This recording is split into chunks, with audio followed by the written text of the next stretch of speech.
This is Steve, the Cookout Coach, and you're listening to the Barbecue Central Show. Start the game! Let's go! We'll do it live. Okay. Well, do it live! I'll write it and we'll do it live! So to get that perfect barbecue, you use wood. Are you sure it's safe? Whatever. We put the lighter fluid on, strike the match, and... Oh! Should we call the fire department? That might be a good idea.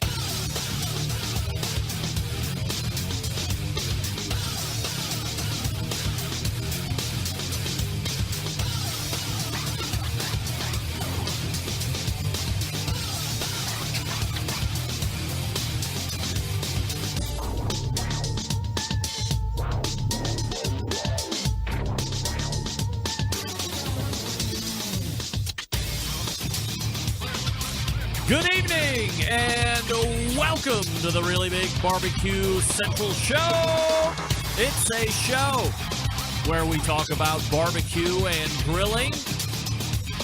We originate from the Rock and Roll Hall of Fame city of Cleveland, Ohio, the barbecue capital of the North Coast. I am your program host, Greg Rempe. Happy to have you. If you want to jump in on the show this evening, there are 2 bits of contact information that you will want to keep at the ready should you feel fit to jump in. Here's how you do that. You can get in touch with the show by calling 216-220-0966. Email Greg at the BBQCentralShow.com. On the Twitter and Instagrams at BBQ Central Show. Everything else you want to find out about the show can be found at the main website, thebbqcentralshow.com. And here's what's happening. Coming up in about 12 minutes from now, third Tuesday of the month brings a pair of recurring guests in the first hour. First up, the creator of Barbecue Bible, the host of Project Fire TV show, multiple time author. Hands down, probably, is that contradictory right off the bat? Probably one of the most recognizable names in the live fire industry, and I would say there's other folks that you can lump into the live fire industry if you want, but as you start to break down the nuts and bolts of are they true or not, this guy could not be questioned if he is true or not. He is totally true to the game. He is the essence of live fire. He has traveled the world's barbecue trail and told us all about it in his journeys. Barbecue Hall of Famer Stephen Raichlen will be joining us in about 12 minutes from now. We have to talk about something that I don't think I really have any interest in doing, which is getting on a cruise ship. I probably would be more apt to travel abroad, like on a jet aeroplane to a distant land, not the United States, than I would going on a cruise ship here domestically. That should tell you how much I don't want to go on a cruise, although I've heard people have great times on cruises. That is very confining. You have little to no option on getting off once you have set sail. And I want to keep my options open. I don't want to have to call in a helicopter. I don't roll like that deep pocket-wise. I don't want to take a dinghy and make my way across the ocean in the middle of the night if I have had enough of the cruise ship. So I don't like to be confined per se, but Stephen Raichlen has joined forces or made some type of joint venture with a smaller cruise line. And we'll talk to him about that. Also, Labor Day coming up here in a week and a half or so. So we'll see what's going on the Raichlen Labor Day menu. A bunch of other things as well. Then we will move to 35 past the hour. We will find the other recurring guest on the third Tuesday of the month here on the Barbecue Central Show. Robyn Lindars, the Grill Girl. And if you are keeping up with her on social media channels, she's got a couple different ones now. Obviously, at Grill Girl Robyn on Instagram. But I believe she's also Barn to Wildlife or Bungalow to Alligator's Teeth or something along these lines. Basically, it's a standalone Instagram that is tracking her and her husband and her son's progress as they commercialize or make livable their 20 acres out in, is it Port Charlotte or Puerto Vallarta or one of those ports in Florida, Port St. Lucie maybe? Something of a port They have 20 acres of wilderness that they are trying to convert, and they have a rentile place at the moment as they are in the midst of conversion, or getting in the midst of conversion. And there has been no lack of wild game and alligators and other such lizards that are popping up all over the place. So we'll talk to Robyn about any new recipes she might be working on. Dare I say iguana? That's right. Not kidding. We'll talk about it coming up in about 30 minutes from now. And then we will move to the second hour, and 14 past the second hour, also 35 past the second hour if we're lucky. She is a finalist on the first season of Barbecue Brawl, Flay versus Simon. It is not Leanne Whippen. Nay, it is Susie Bullock from Hey Girl Hey. And we will talk with her about the show extensively. However, not solely the show. Mostly the show, but not solely the show. She also happens to be a huge fan of hot dogs, so I know my friend Doug Scheiding will be tuning out once we get to that talk, because if we know two things are certain in life, death and taxes, we know another two things are certain in life, that Doug hates hot dogs and Doug hates kids, not necessarily in that order. Andrew, you are not the Not necessarily in that order. So we'll talk to Susie about the TV show, about hot dogs, about what might be a weeks-long campaign of hot dogs on her website and social media channels, Hey Grill Hey. So looking forward to catching up with Susie. Your phone calls and emails as we mix them in, 216-220-0966. Greg at thebbqcentralshow.com if you want to hit me up during the show. Follow me socially at BBQ Central Show on Instagram and Twitter, /BBQ Central Show on Facebook. And speaking of social media, you know, my friend that comes on the show the first Tuesday of the month, not Malcolm Reed, but Sam the Cooking Guy, just recently crossed over the 1,000,000th subscriber mark on YouTube. And I would like to say that the Barbecue Central Show has played, let's say, a huge role in helping Sam accomplish that goal. But he's not the only one hitting milestones. Might I take 1 second and recognize this show? A Barbecue Central Show exclusive news update. That's right. Greg Rempe reporting live here at the breaking news desk in Cleveland, Ohio, bringing you top news stories as it relates to the show. And maybe an hour ago, we did this. We crossed over into the 5,000th follower mark. It's right here. Probably can't see that too well now that I'm looking at it as you're seeing, but maybe you can see it. We've crossed over into the 5,000th follower mark on Instagram. Wow, look at me. A media maven in the making. Very excited that we were finally able to push over 5,000. I had no idea that it would happen this evening, but I was talking to my social media expert, SH4. You know him as Barbecue Hunk. And I'm sorry, SH3. SH4 is the little one. And he's like, oh, you will be over 5,000 here in a short period of time between who's sharing posts and who's following who, blah, blah. He's like, you'll cross over 5,000 easily before show. And I said, well, I am not going to let this opportunity go by where I can flaunt the successes of social media as it relates to the Barbecue Central Show. And while I might be a little older than some of you, I will say this, that there are few that rival the interaction and engagement that I can bring to you if you follow me. That's my value proposition to you. I will be engaging. We will engage together. It's not just sharing a bunch of photos, having a bunch of followers, and nobody giving a crap. We interact. Central Lights are part of the fabric of the show and the success of the show. And as you can see, we have a very staunch following of just over 5,000 followers. So we're halfway to 10,000. 5 more years, ladies and gentlemen. We'll be there. We'll get there. I might be 50 by the time we get, but we will get there. There's no doubt about it. Also, I don't know if she's watching this evening, but finishing her second day in the hill or up on the hill in Greensburg, North Carolina. Greensburg, Pennsylvania. We give a hearty hello and hopefully welcome into the live streaming of my daughter, Bobby Rempe, at Seton Hill University. Dropping her off this past Sunday.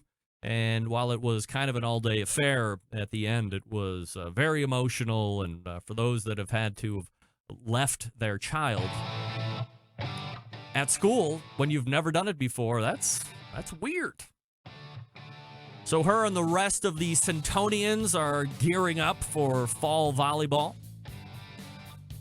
We wish them a repeat of the PSAC title claim. There is a returning Conference Player of the Year on the Seton Hill Griffins volleyball team, too. But I'm going to hope, no disrespect to that player, but I'm going to hope that somehow my daughter just stuns and amazes the crowds and coaches and then tears it up over play, and she becomes the new Player of the Year. Conference Player of the Year. We'll see.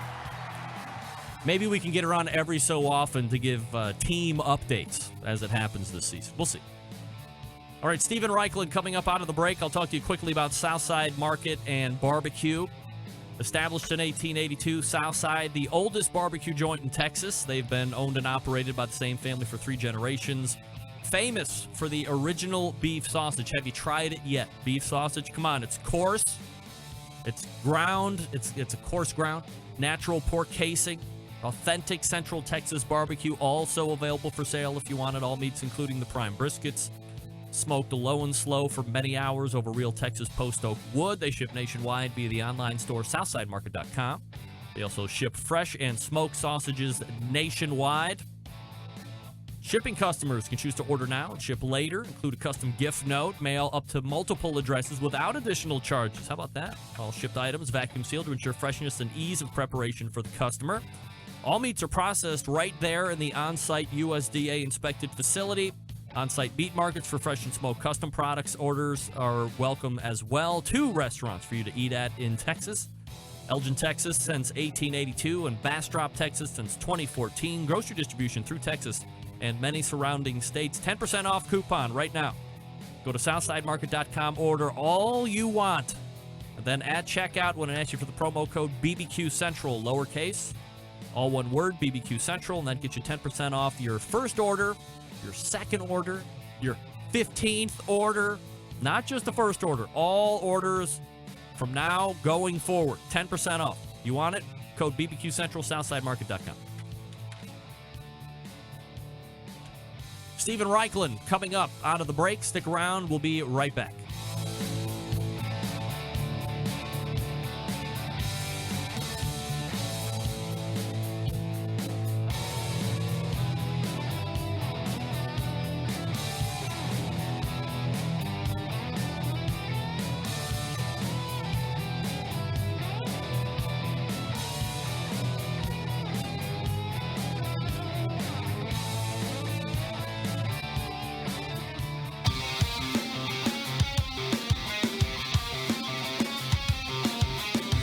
Broadcasting live from the Barbecue Central Show studios in Cleveland, Ohio. You're listening to the Barbecue Central Show.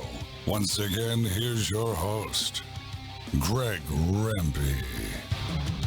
This portion of the show being brought to you by Butcher Barbecue, makers of award-winning injections, marinades, rubs, seasonings, barbecue sauces, grilling oils, all Butcher Barbecue products, tested on the competition circuit as well as backyards worldwide.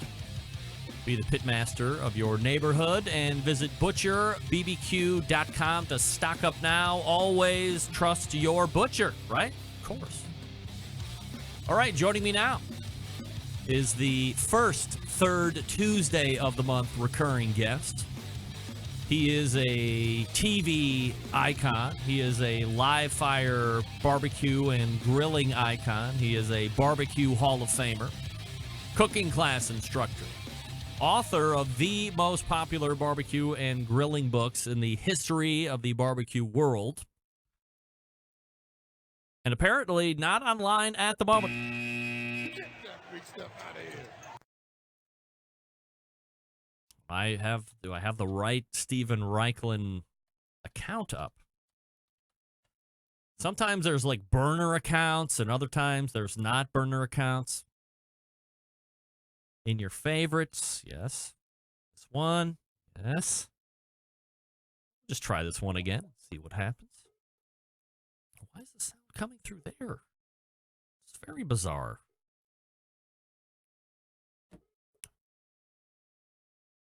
It's saying Stephen is not online. And now we have to send the dreaded email.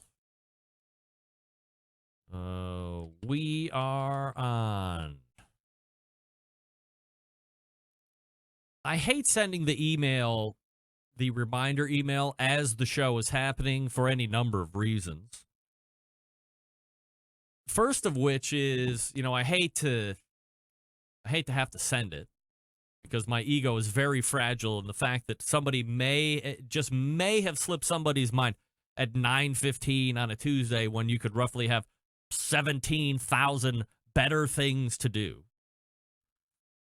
that I have to remind you to come and do the show. But then in the subject line, I'm always like, we're on, and I don't put anything in the body. It's just like a subject line, whatever. Anyway, we race to the hotline, and welcome back, friend of the show, Stephen Raichlen. Hey, Steve. How you doing, man? I'm doing absolutely fabulous. How are you? I couldn't be better tonight. Couldn't be better. You're looking very handsome. You have a new background tonight, huh? This is the same background I've had for like 10 years. What are you talking about? Uh-oh. It's my fine wood paneling that I had installed. Would you like that or what? Looks great. Yeah, thank you. So we are talking with Stephen Raichlen, barbecuebible.com, of course. And, I'm always interested, Stephen, in seeing who is watching barbecue TV, all the more interested with you since you produce, obviously, and star in a TV show. Let's call it Project Fire, for instance. Are you, outside of that, are you taking in any of this barbecue brawl series on the Food Network by chance? I'm embarrassed to say I make TV, but I don't watch it. I do not. I barely even know how to work my TV. Really? Yeah, we're Netflix folks. We watch movies, but I kind of work so much and so hard in barbecue, 10 hours a day. Yeah. End of the day, I'm going to do something completely different. And so you're one of the cord cutters. You don't pay for a traditional TV service, if you will, like a Uverse or a Spectrum or somebody like that. I can't remember the last time we watched TV. It's all Netflix. So what do you watch on Netflix? What do you like to do when it's not live fire? Well, let's see. We watch The West Wing once a year, sort of ritually. Like from start to finish? From start to finish. It's a little bit like the Torah, you Wow. kind of, the Jewish religion, you start the Torah at Rosh Hashanah and you go through it. We feel that way about all 7 seasons of West Wing. Wow. What else? We were watching Designated Survivor. That was pretty good first season. Last night we watched a sort of interesting movie called A Fortunate Man about a Danish engineer. A little bit obscure, actually, but at any rate. Have you heard of the show The Killing? No, haven't heard that. Okay, so I think it's. I have to say, we love Chef's Table. We love sweet, sour, salty, hot.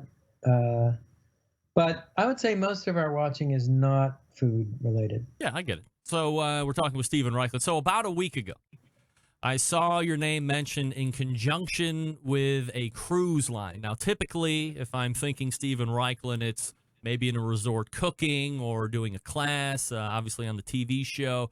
Not necessarily a cruise, but this isn't just a cruise per se. This appears to be something at a whole different level. So tell us exactly what's happening between you and a company called Windstar Cruises. Yeah, so Windstar is a small luxury cruise line. They have 6 ships. And about a year ago, I was approached, we're expanding our ships. We want to put a modern international barbecue restaurant on each ship. Would you be interested? So I've never done anything like that before, but it seemed like an interesting opportunity. And Lo and behold, last Wednesday, and I was in Las Vegas to announce official announcement for the launch of the program.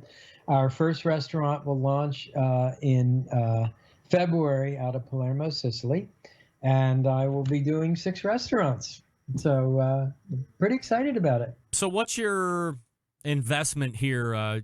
Not money-wise, but like time-wise and concept, and what are you bringing to the table that they were interested in having you help them with this endeavor?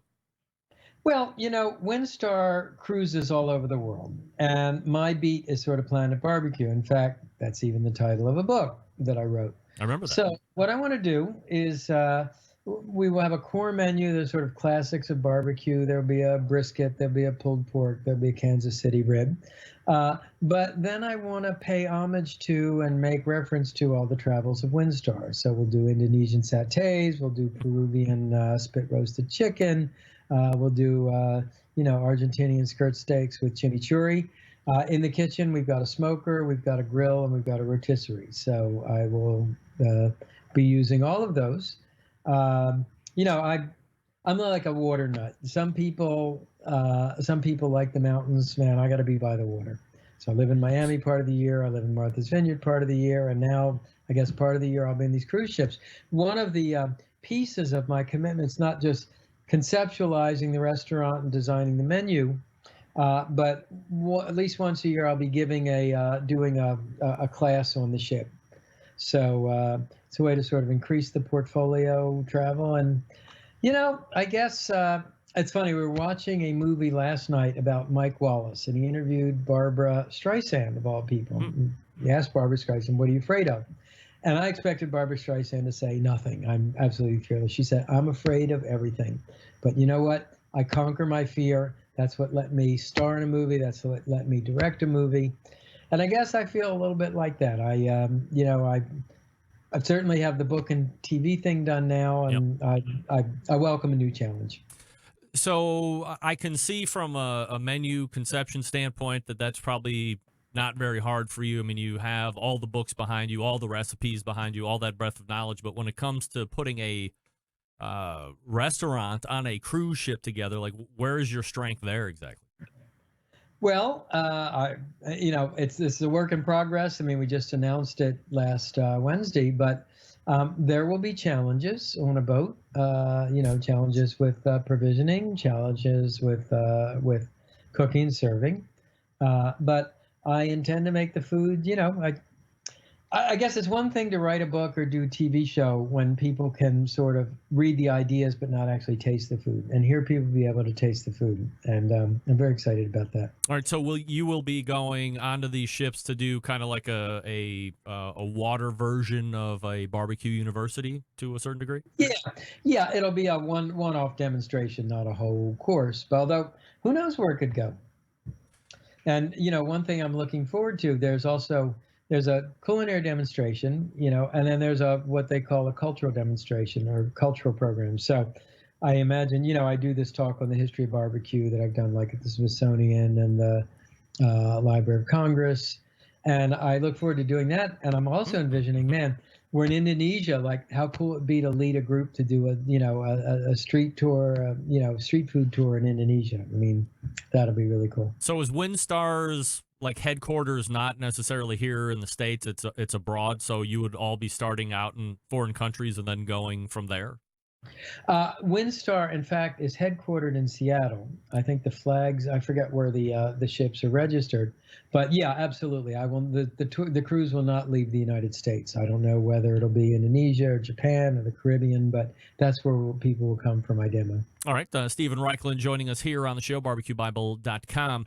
Let's transition out just for a second here and talk about the next big holiday that's coming up, because we always love to talk holidays with you. That's Labor Day, obviously. Now, some would say that, Stephen, this is the signification of the unofficial end of summer, which means after Labor Day, you can neatly pack away all of your grills and smokers and so forth. Of course, we are not of that mindset here on this show. We love to do it all year round. So do you have or are you a big fan of the Labor Day cookout, as it were, or is it just kind of another random day for you to fire up the grill and see what's what?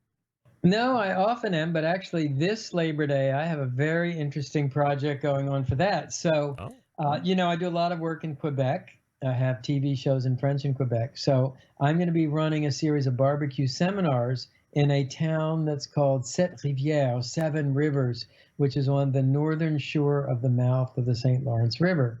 So, I will be bringing my American style Stephen Raichlen, barbecue classes to Sept Rivières, and I'm really excited about that. The cool thing for me, I think it's probably also true for you. Every day is different, and every project is different, and every day brings new challenges. Are you the David Hasselhoff of French Canada to a certain degree when it comes to live fire?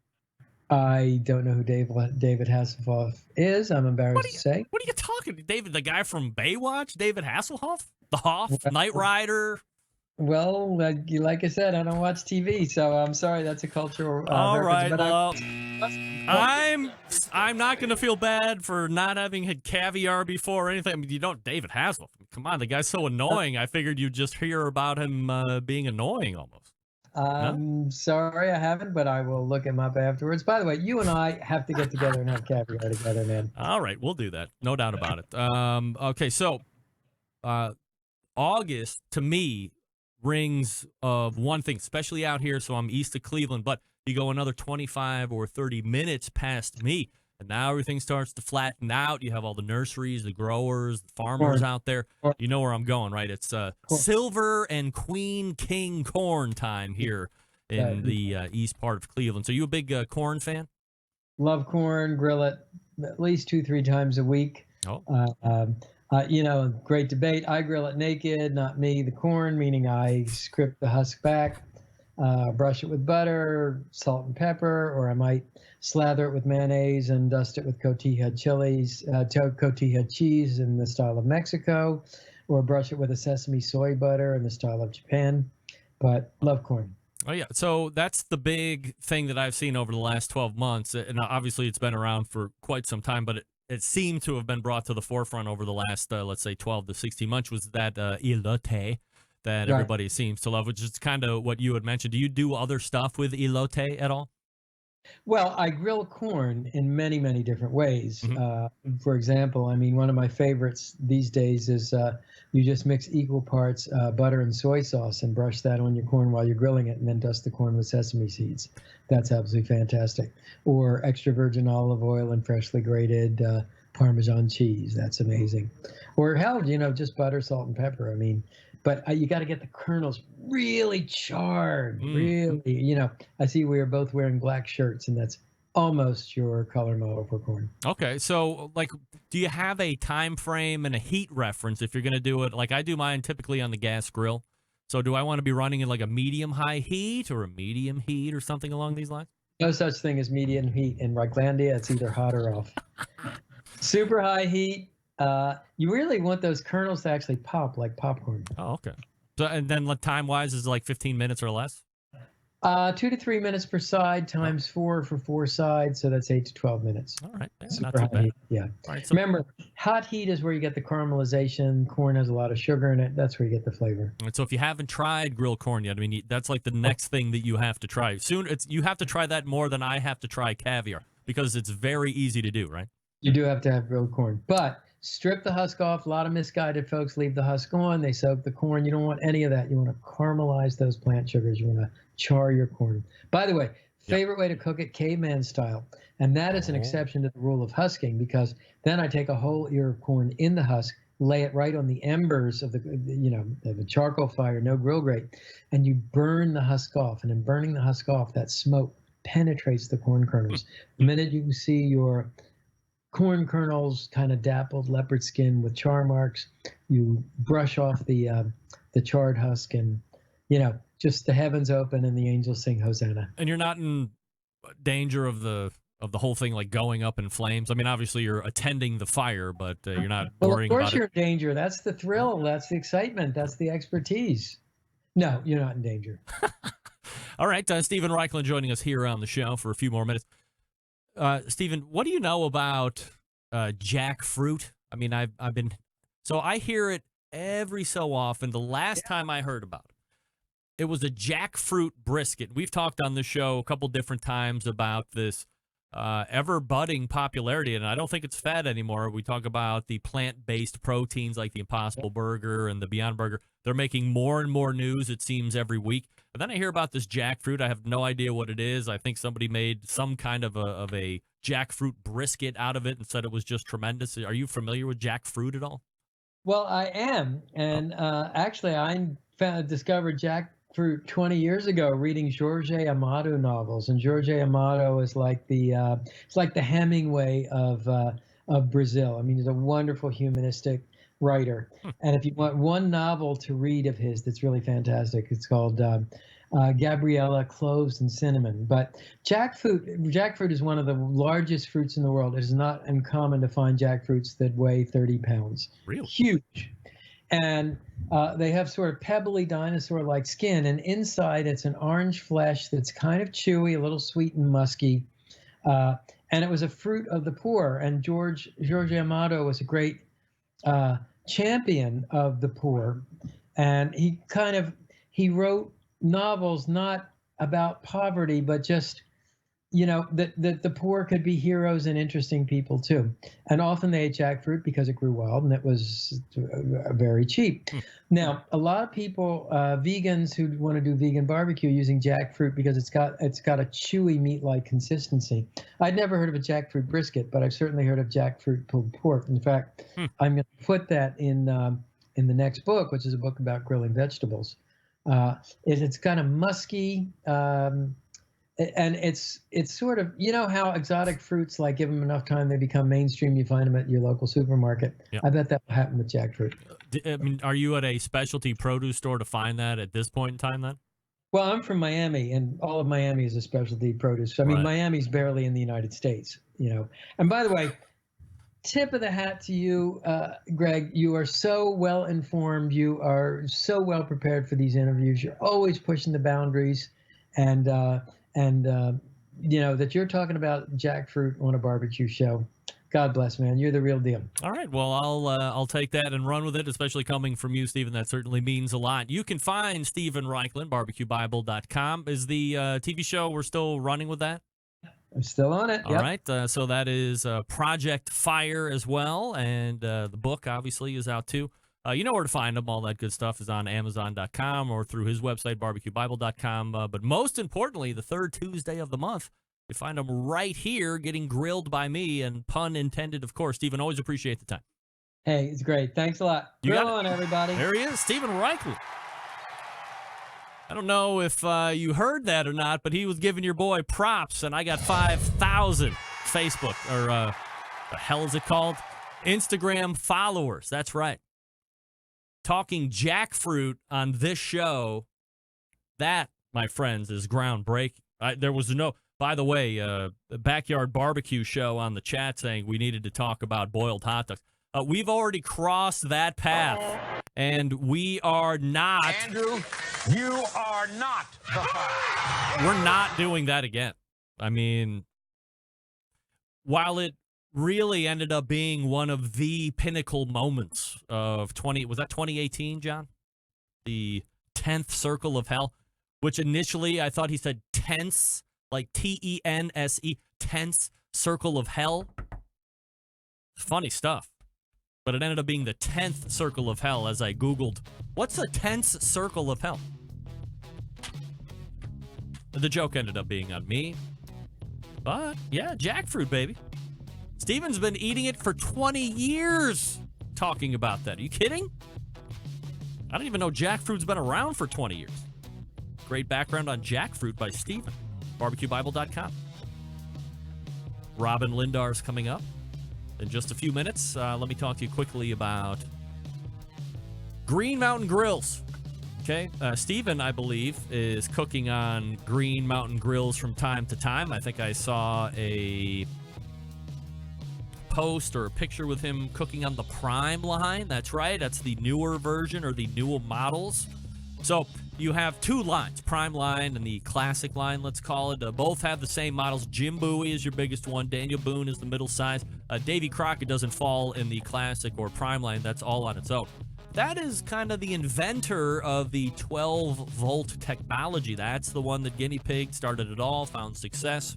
And now prime line cookers all have 12-volt technology, super control of that fan, which makes your pellet cooker even more pellet efficient. It's really great. I think college football is starting this weekend, so that means tailgating, so Davy Crockett is going to fit the bill on that. Get a decent amount of capacity, ultra portability. If you don't have access to a traditional power outlet, don't worry about it. You can plug right into the 12-volt adapter in your car, and you are using pellet wood-fired goodness to cook your food. You can get like 2 pork butts in that thing, too, so you can feed them. 50 people, for crying out loud. Bigger ones, Daniel Boone, Jim Bowie, of course, they go on the backyard, or mount them to a trailer. What the hell do I care? You just need a power source. And while you're at greenmountaingrill.com, you can check out the pellets, check out their sauces, their rubs, accessories. You buy those grills through dealers, so make sure that you check out where their dealer network is and buy from there. They'll teach you everything you need to know. And you are armed with the information to be successful right out of the gate. greenmountaingrills.com. That's greenmountaingrills.com. We are proud to have them as a sponsor of this show for years and years and years. Maybe the third longest running sponsor of the show. Grill Girl Talk coming up next. Stick around. I'll be right back.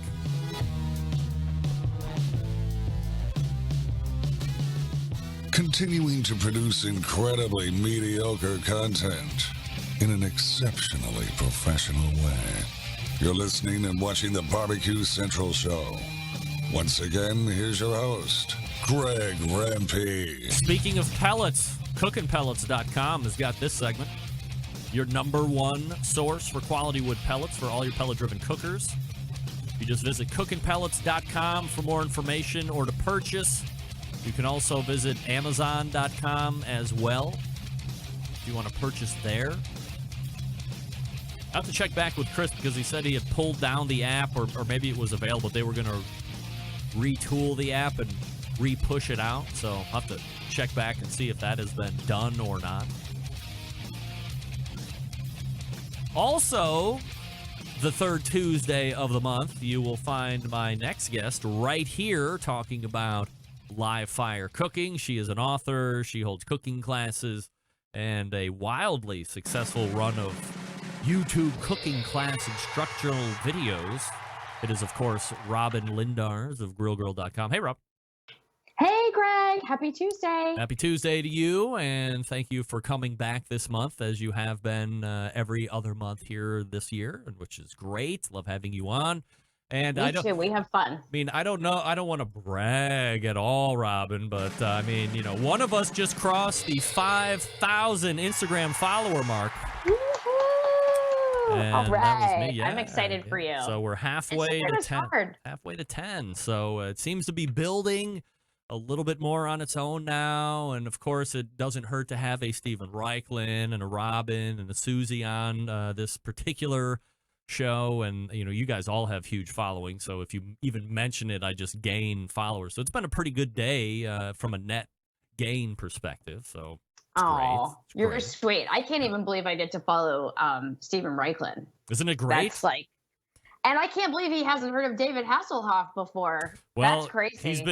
This is what's mind-boggling to me about Stephen. He has no idea who Stephen Raichlen is. He's been eating jackfruit for 20 years. I mean, what?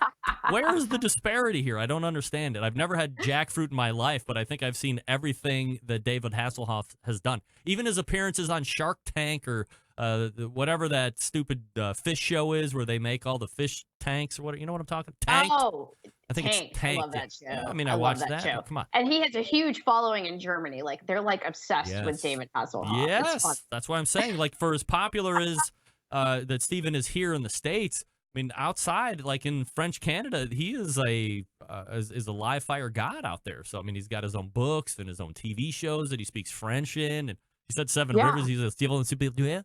And I was he studied in France. He has a degree in medieval French literature. French literature. Yeah. Is what it is. So Stephen is like a Renaissance man, you know, that doesn't watch TV. All right, so let's talk about free grilling classes on YouTube. We talked about it last month as they were just kind of being released. So how are they being received, and has anything new been added to the course, if you will?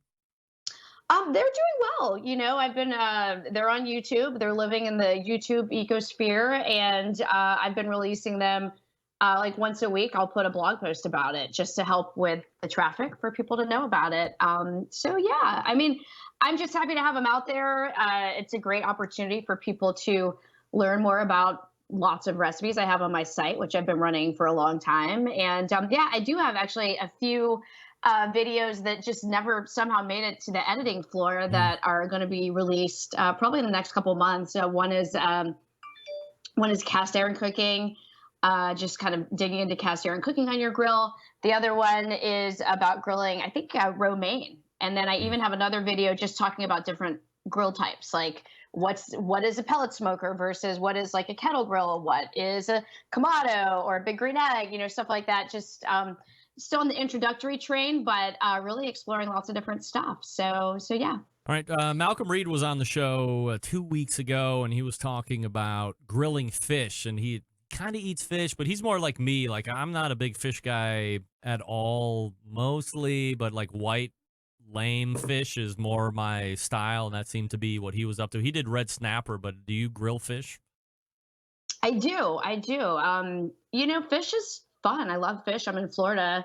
I used to have a really good seafood guy before I moved, and believe it or not, he was the character that they modeled Sam from Cheers off of. Like, he was Sam. Wow. And he was the bartender in that pub in Boston, and then he was like a ski bum bartender guy and started selling seafood to the what do you call them, the snowbirds down in South Florida, and then he ended up being Peter Jarvis. He is Peter Jarvis of Try Our Seafood. Wow. So I was kind of exploring a little bit more because he was like fish purveyor to the stars, and he was like just in this warehouse down the street from me. But yeah, I love to cook fish, and I think a lot of people are intimidated because they're like, oh, is it going to stick to the grates, or what do I do with this?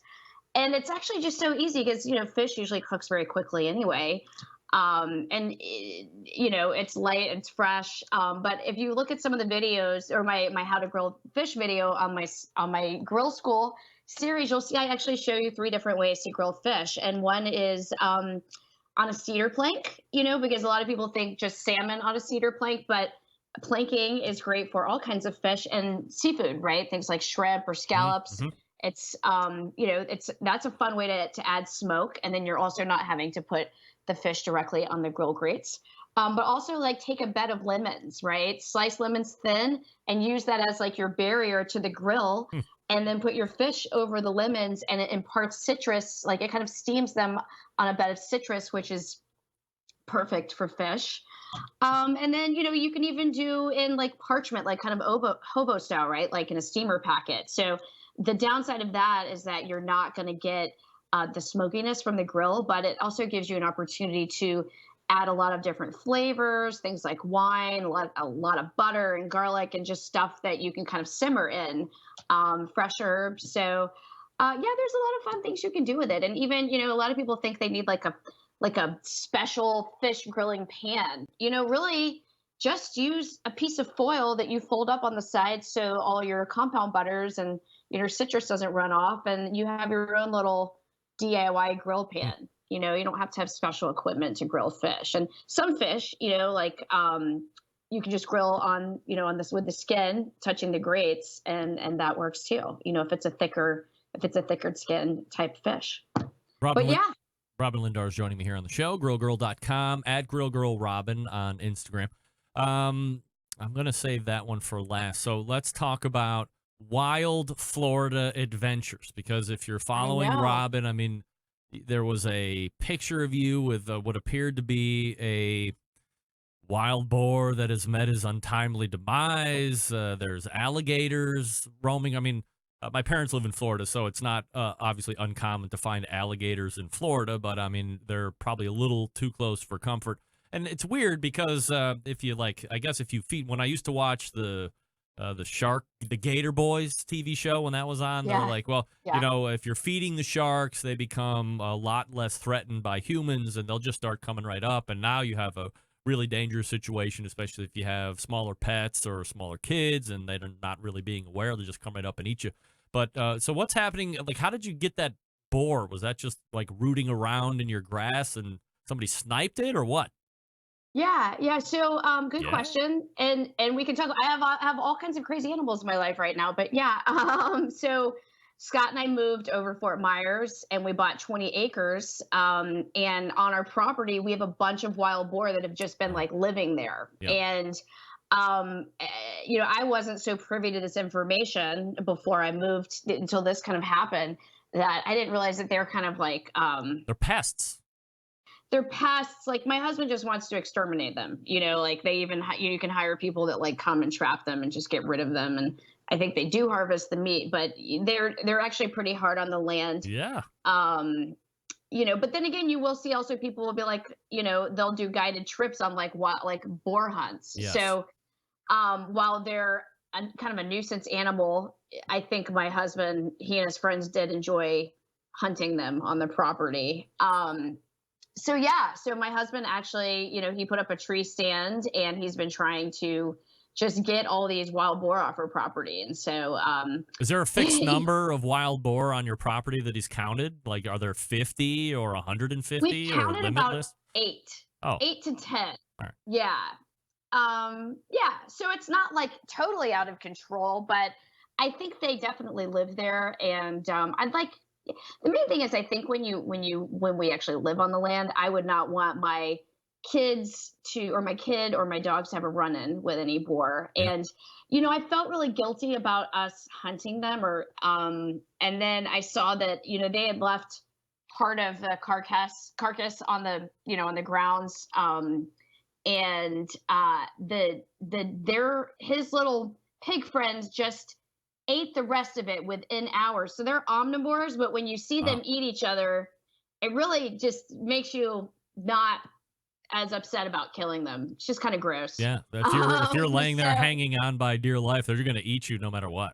That's what Scott was saying. He's like, I don't want them on my property because, what if you broke your leg and you're stuck on the property? They could just come up and eat you, and that's not cool. So come to find out, they're actually delicious, Really? So a lot of people will say you have cooked one and eaten one? Yeah, so we did. Right. We brought some meat home. They harvested the meat of what they've only shot like 2, and they say it's usually the smaller ones or the females are tastier. If you get the really big yucky one, I mean they're all kind of yucky, but they're very stinky actually. When they've been on the property and you're there, you can tell they were there. It's like ugh.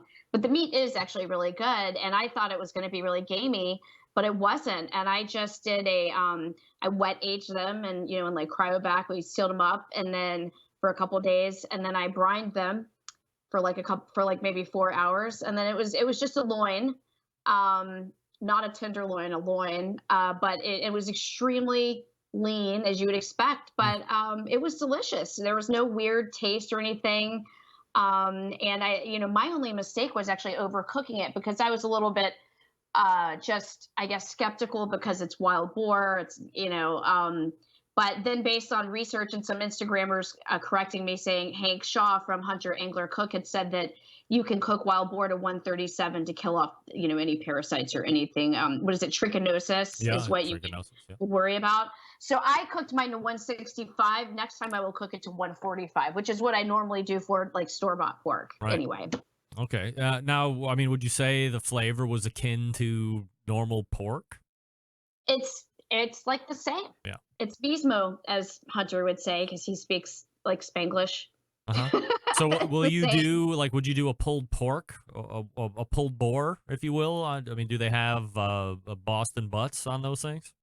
They do, and we're actually making ragu. So we're making wild boar ragu this Thursday with the meat. So yeah, I think it works well in like a braise and cooking low and slow.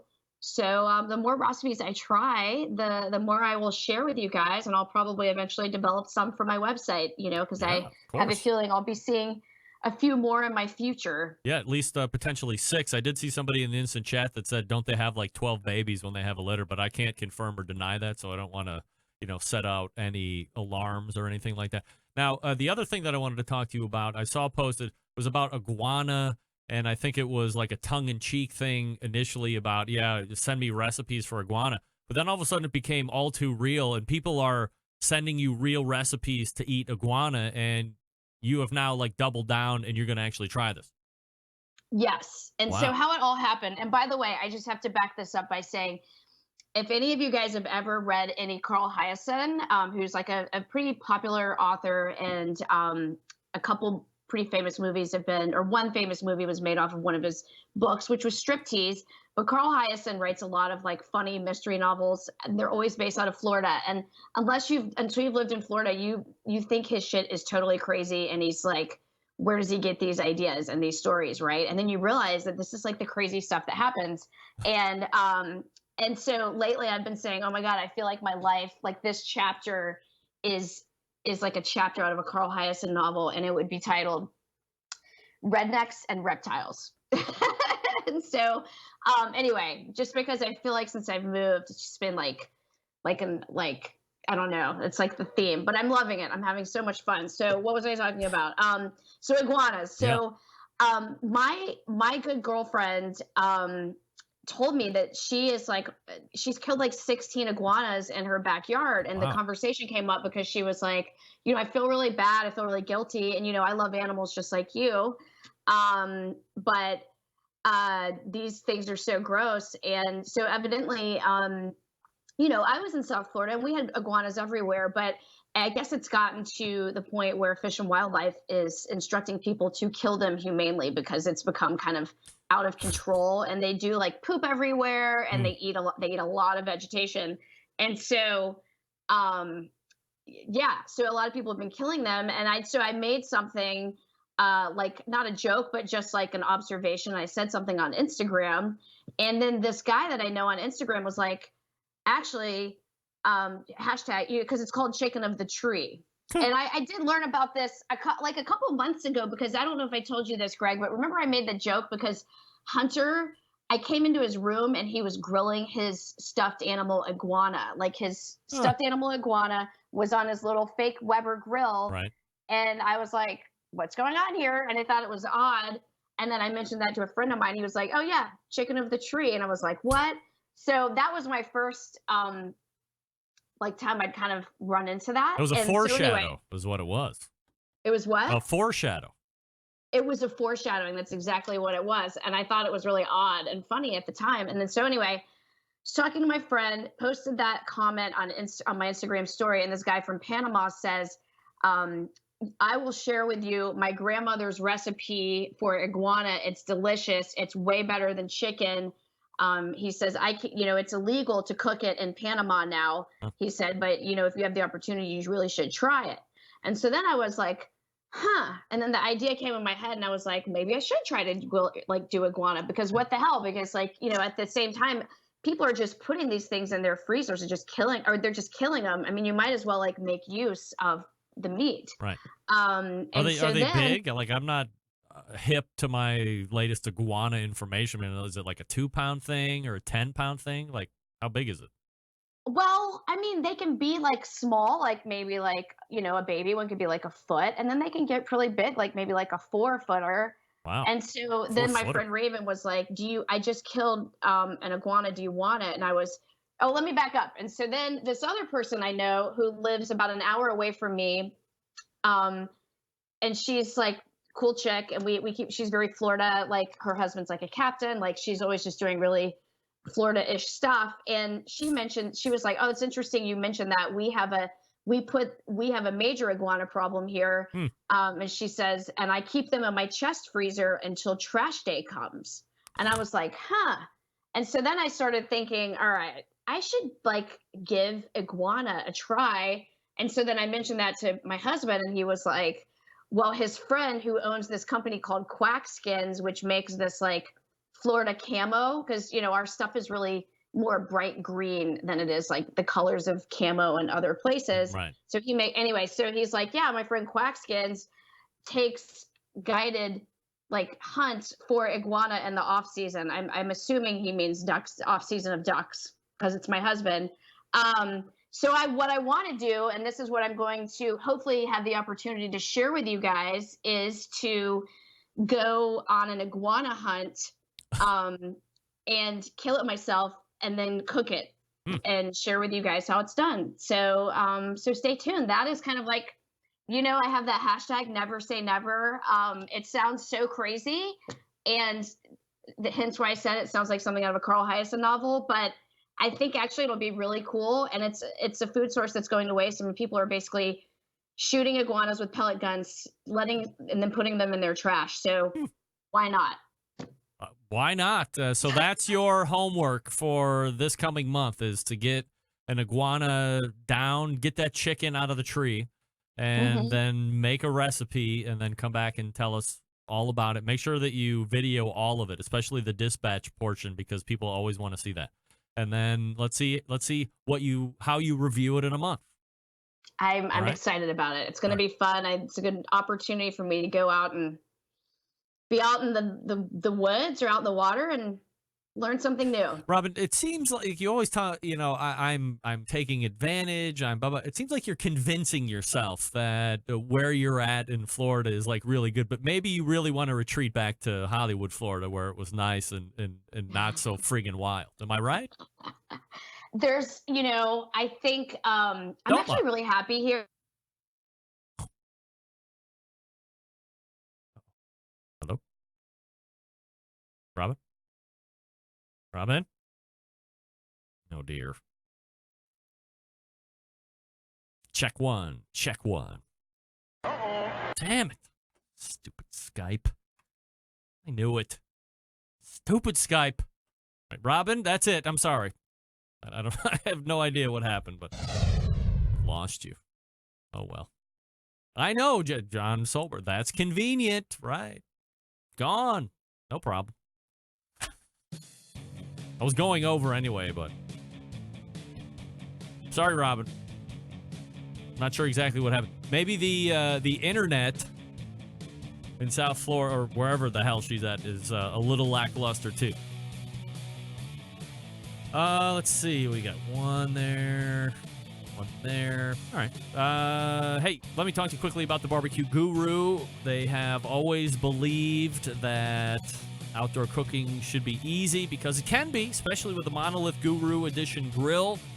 Monolith is the world's first temperature-controlled smoker with a built-in power draft fan. This means smarter control and greater freedom with automatic temperature control devices. Easily choose your cooking time and temperature. Let the Monolith do the work of a sous chef or barbecue pitmaster with minimal effort. You now have oven-like precision at the grill, and you can serve the tastiest, juicy meals each and every time. If you have a Guru controller, you don't need to buy a new fan or anything like that. If you get the Monolith, the fan's built in, right? Right? Yes. So just hook up your controller that you have. Now, if you want to upgrade the tech, that's up to you. BBQGuru.com or 800-288-GURU. That's 800-288-GURU.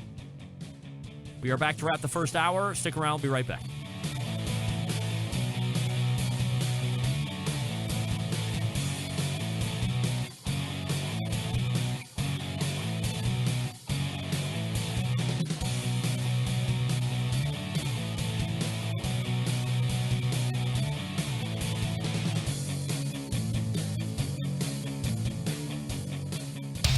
Big name interviews, advice on cooking brisket and ribs, and the only host willing to share his honest opinion on all things important in the world of barbecue. It's the Barbecue Central Show. Hey, this portion of the show being brought to you by Fireboard. Monitor up to 6 different temperatures simultaneously. Connect to Wi-Fi for cloud-based monitoring, or connect via Bluetooth. If you have Alexa or the Google Assistant, you're in luck, because Fireboard's fully integrated with both.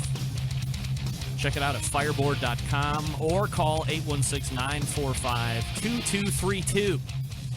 I am using my Fireboard more and more. I love it. I did get a report back from Robyn, her internet cut out. We were 10 seconds out from ending the segment anyway, so no big deal.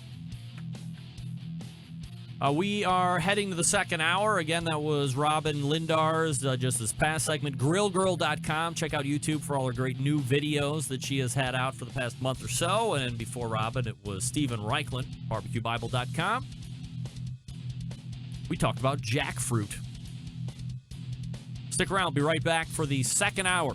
You're listening and watching the Barbecue Central show right here on the Barbecue Central Network.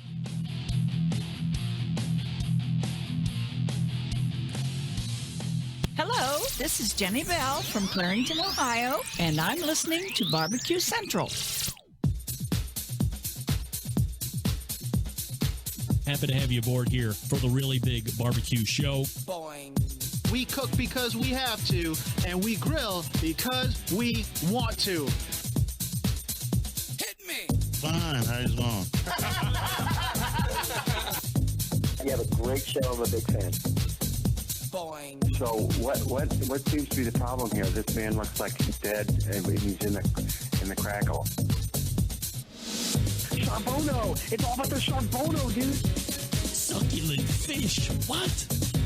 He ate sushi for wieners. Oh, listen, Lavernius, shut your face. I'm shaking like a dog shit peach seed.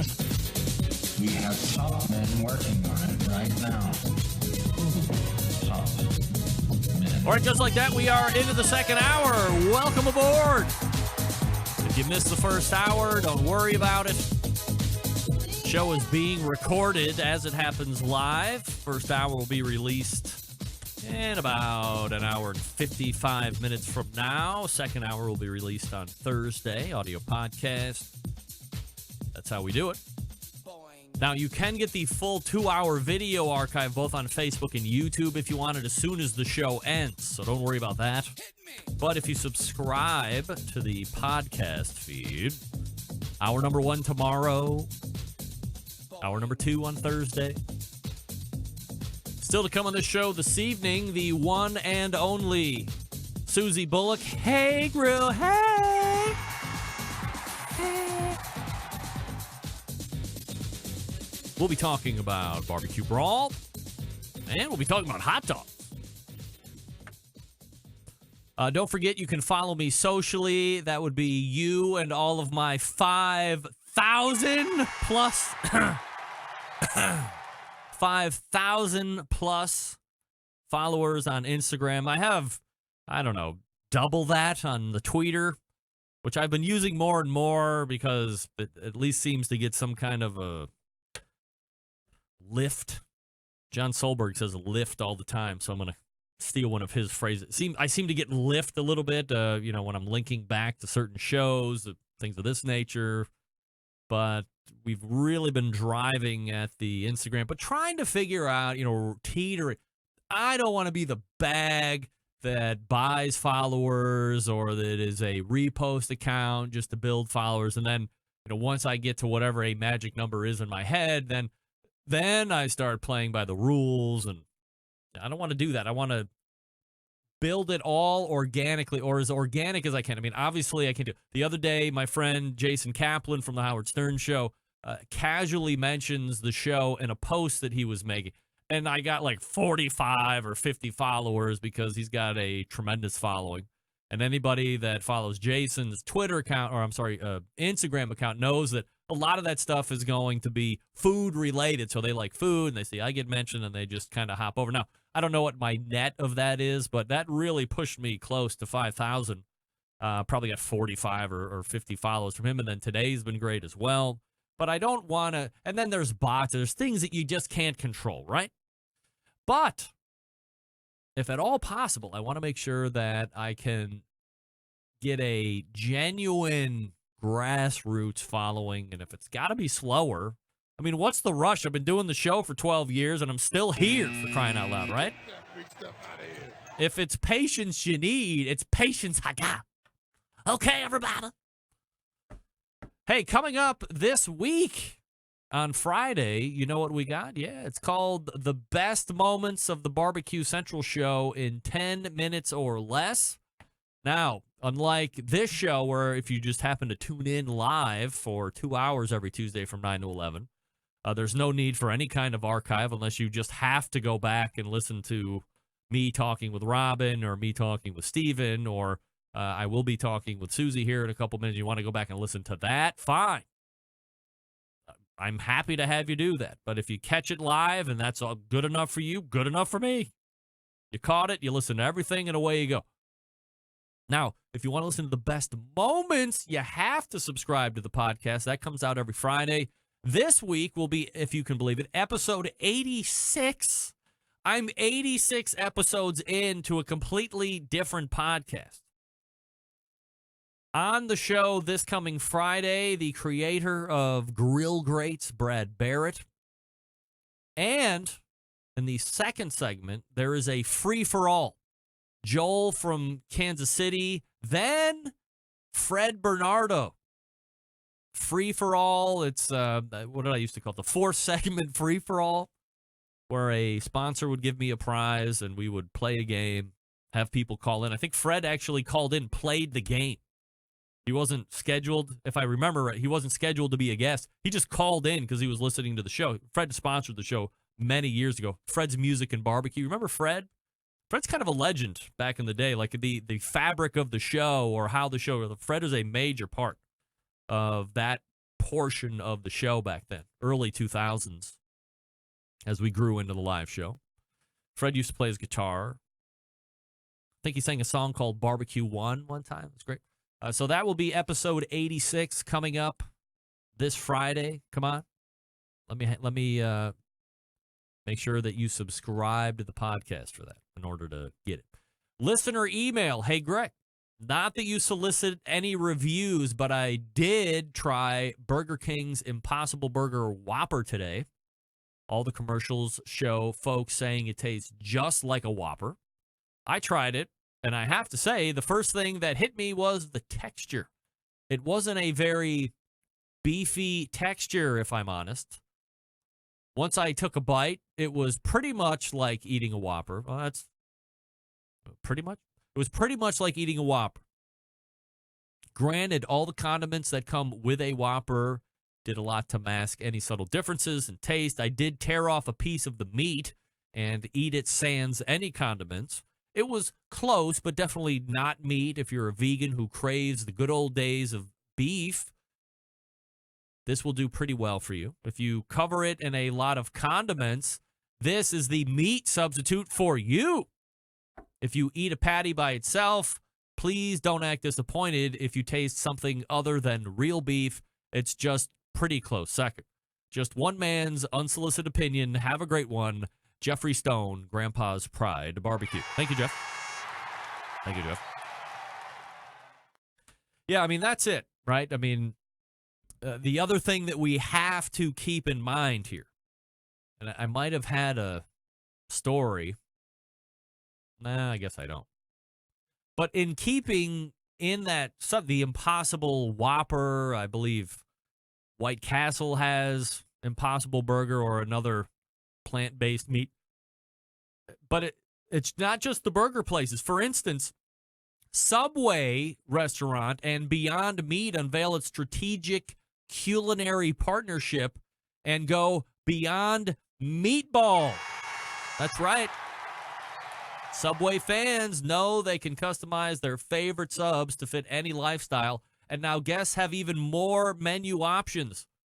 Recently, Subway unveils a new culinary innovation partnership with Beyond Meat to test exclusive plant-based meat protein options. Starting this September, that's in a couple weeks, and for a limited time only, of course, Subway restaurants will test the Beyond Meatball Marinara sub in 685 participating restaurants in the U.S.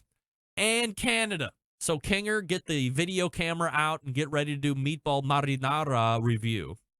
The strategic collaboration with Beyond Meat reflects Subway's continued culinary innovation journey to offer guests even more best-in-class food experience that they can only find at Subway restaurants. In the past month, Subway has announced exclusive partnerships to offer the first-ever Halo Top hand-spun milkshake and fresh-baked King's Hawaiian bread only at Subway. The unique partnership with Beyond Meat brings together dedicated culinary teams from both brands to explore new plant-based protein offerings, starting with the Beyond Meatball Marinara.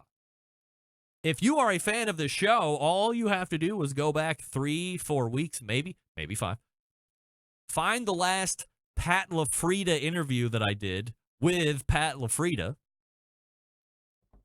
And he said, Impossible Burger, Beyond Meat, or whatever the hell it's called, These are not fads. These are not going away. However, they're attacking the market all wrong. They should not be going in the burger market because they aren't burgers. They're trying to compete with a burger, and it's not a burger, and there's going to be disappointment. Their strength will lie in using it in other applications like taco or meat sauce, or in this version, a meatball. Not a hamburger, a meatball. So we continue to see it. I'm telling you guys, it is flooding the market. Both sides. I forget which one is harder to find. Maybe it's the Impossible Burger. I forget. But let us remember that while it is a beef alternative, you should never, and I mean ever, get it confused with a healthier alternative to beef. Because eating the Impossible Burger and the Beyond Burger is not... Andrew, you are not the fire. It is not a healthier option. You might be helping the carbon footprint a little bit, but it's not helping your heart more than it is by not eating beef. You're eating a tremendous amount of calories, and it is 100% not healthier for you. What?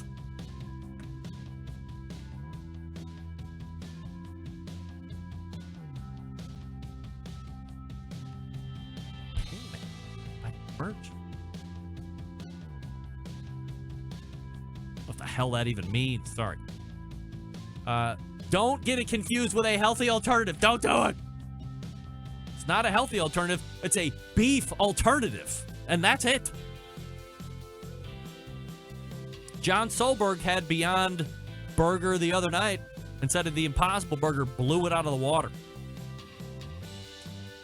All right, I'm going to talk to you quickly about Sterling Ball and Big Papa Smokers. You know I love them. Oh, my God, they got the best rubs on the face of the earth. Sweet Money is just all over the kitchen right now. We had it on pork tenderloins for dinner tonight.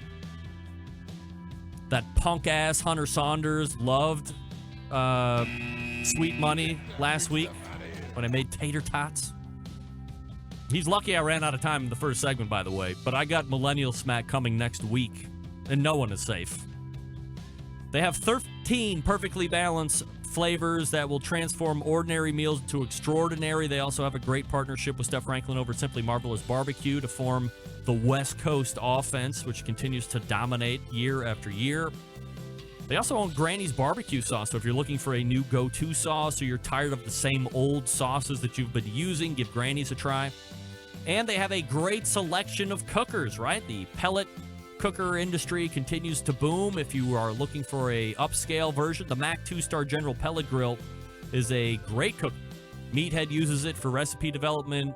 Sterling Ball uses. I believe Darren Wharf is currently using a Mac 2-Star. They're the exclusive Mac dealer. They even offer special packages. Nobody else can do that. They also have a Old Hickory Ace BP, and the price is going up, by the way, on those. So hurry up. Don't miss out. Get the Old Hickory Ace BP at the lowest price possible. If you're not sure of what grill you need, give them a call at 877-828-0727. That's 877-828-0727, or shop the website, bigpopasmokers.com. That's BIGPOPPA smokers.com. Hey Grill Hayes, Susie Bullock coming up. Stick around. We'll be right back.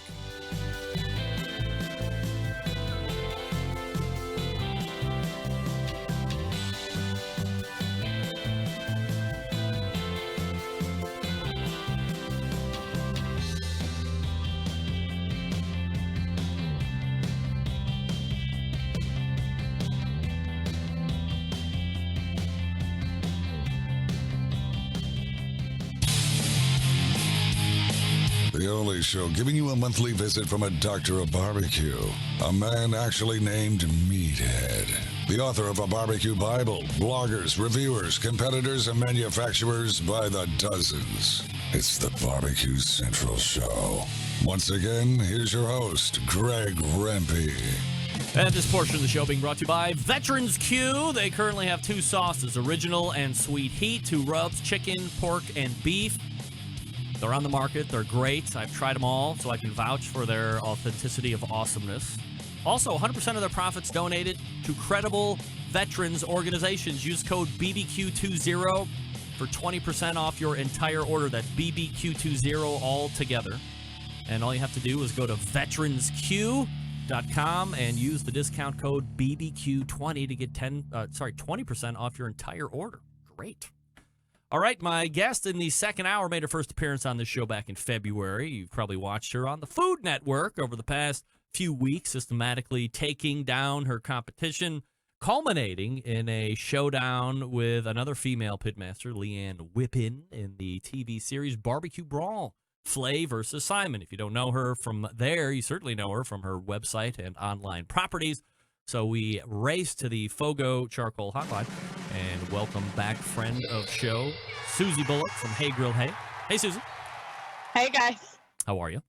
Good. How are you doing? You have the world behind you. Yes, literally. No doubt. The world. Does that go up like the whole wall or what? It does. Man, it's oh like man. Cool wall map thing. Is that like a living room thing or a den? Yeah. Or you... No, this is our front room. Wow. All right. Love that. What was the inspiration there? We travel a ton. Yeah. So I actually got this when my son was a baby and it was in his nursery. Now it's in our front room. Will you be going on a Stephen Raichlen-led cruise by Windstar Cruises next February or thereafter? How amazing does that sound, though? I don't know. Like, I would never go on a cruise.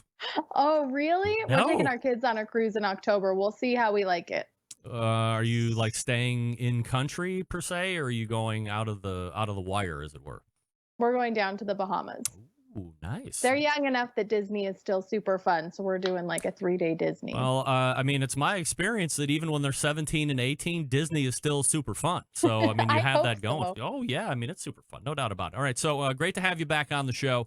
And there's obviously a lot of barbecue brawl talk that we want to get underneath the belt here before we cross over into the hot dog talk. So, first things first. How do you get on the show? How's the approach? Do you apply like on some other shows? Are you contacted? How does it go? For this one, I was contacted. I didn't apply for this show. I've applied for other shows in the past. Other barbecue shows? Sure. Yeah. I think so. I mean, I've been attempting this Food Network game for a couple of years. And so I think at some point your name ends up on a list somewhere after you've bugged enough people. So you think you were asked because you were just persistent, or do you think that, you know, somebody did a little due diligence and realized, hey, she's got some recipe skill behind her, she's got some work with some bigger brands within the live fire industry. Oh, by the way, she's quite the social media maven. Probably wouldn't hurt to have her on a TV show. Right. One thing that I learned, because I did talk to the producers and say, like, how did I even end up on this show? Because I wasn't sure why they called me. And she said, actually, we had to fight for you a little bit because they like the more seasoned cooks that have that competition, especially television experience. That is why a lot of the faces on that show are very familiar, ones that you've seen on previous shows, Barbecue Pit Masters, Chopped Grill Masters, because they like to know a little bit that there is TV experience behind people that they're going to have competing. I was one of the few that didn't have TV, especially competition experience behind me. I'd never really competed before. I helped one friend at a barbecue competition in Utah one time that was super small.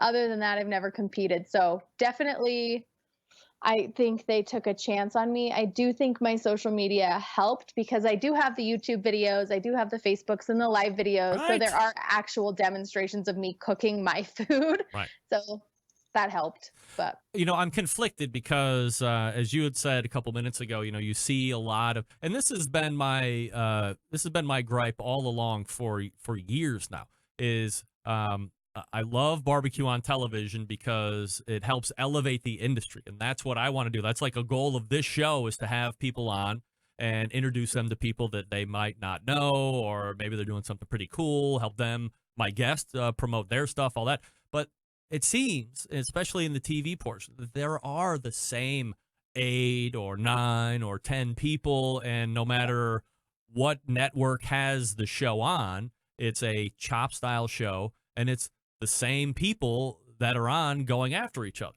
And to me, that is going to play okay for a certain period of time, and then like anything else, it's going to be stale. You're like, oh, there's so-and-so again, or there's that guy again, or that lady.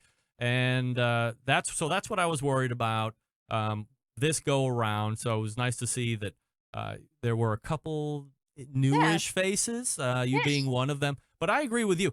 I don't know why there would be such a fight, because all you have to do, I mean, anybody's a freaking TV star now. If you have half a personality and you have a camera and that's what you want to do, you make your own videos. You can be way more marketable, and with a interactive built-in fan base that you have, like there should have been no question that they should have had you on. I mean, who cares about thank you. I mean, there's no I don't know how much weight having competition barbecue experience even means on television. I don't know what that means. I think a lot in terms of just knowing that you can cook within a deadline, because that's something that's really crucial in every competition show that's on TV. Is it's timed, and there are certain restrictions. You're cooking. I mean, we were cooking entirely outdoors. Yeah. And so I think there is that element of, if you have done competition barbecue, it gives you a little bit of a background in terms of, you got to get these meats turned in on time. You know, there is a certain structure to it that I think if you have that experience, it could be helpful. I'm with you though. I don't think that it's requisite, but I do think that especially in the barbecue industry, we tend to lean towards competition, restaurant. Those are the two. Right? Those are the two that make good barbecue people. You can kind of feed in cookbook authors. Stephen Reichlen's a great example. He's also a TV host, but he's a great cookbook author. And there are several that have written cookbooks that kind of give them that authority. I don't have any of those three things. And so it's like you said, anybody can have a TV show now if you have a camera and half a personality.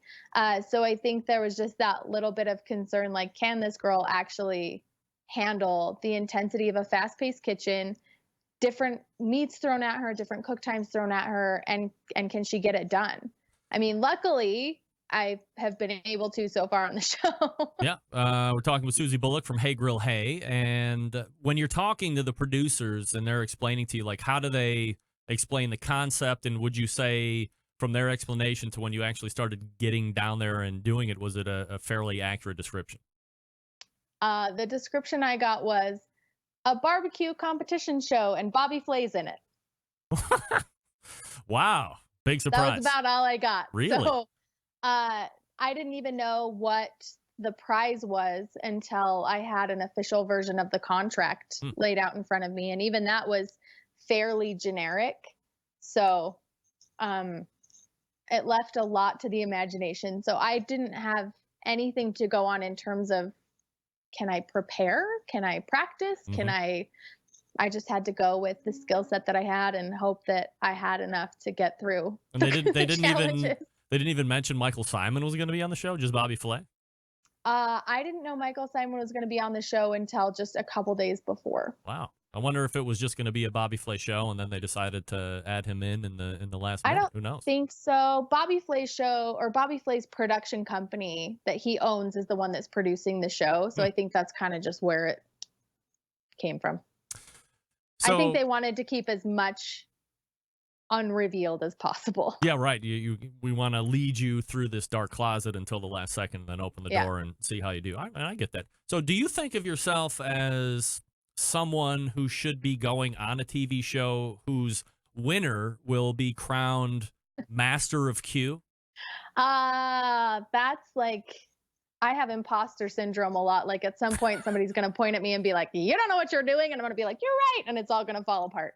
But the honest truth is that I really love developing recipes, and I really feel like I have a knack for flavor profiles and putting things together and compiling dishes that are really delicious. And so in that sense, I felt entirely qualified to go on a show where I was going to be cooking recipes and coming up with recipes on the fly and making dishes out of unique ingredients that I wasn't aware of, because that's a lot of what I do at home.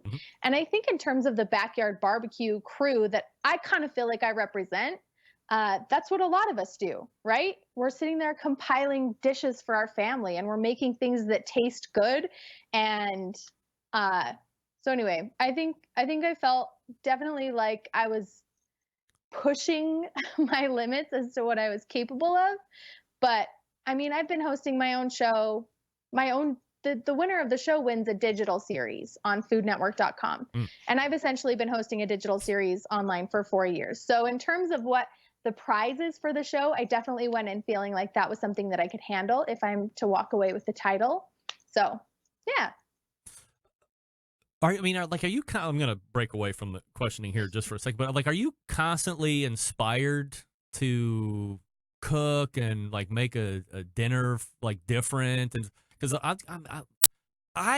the thing that I hate the most, I get up in the morning and I know at some point in the afternoon there's going to be a text coming from one of the kids going, "What's for dinner?" And I just want to blow my head off because I just don't seem to have the wherewithal or the creativity to just be inspired to be able to. I'm really good at following directions. I'm really not that good at remembering stuff, but I'm really good at following directions. So if Susie gave me a recipe, I could follow it, I could nail it, no problem. But it's the whole food boredom. Like, how do you combat that? Oh, that's the part that I like the most.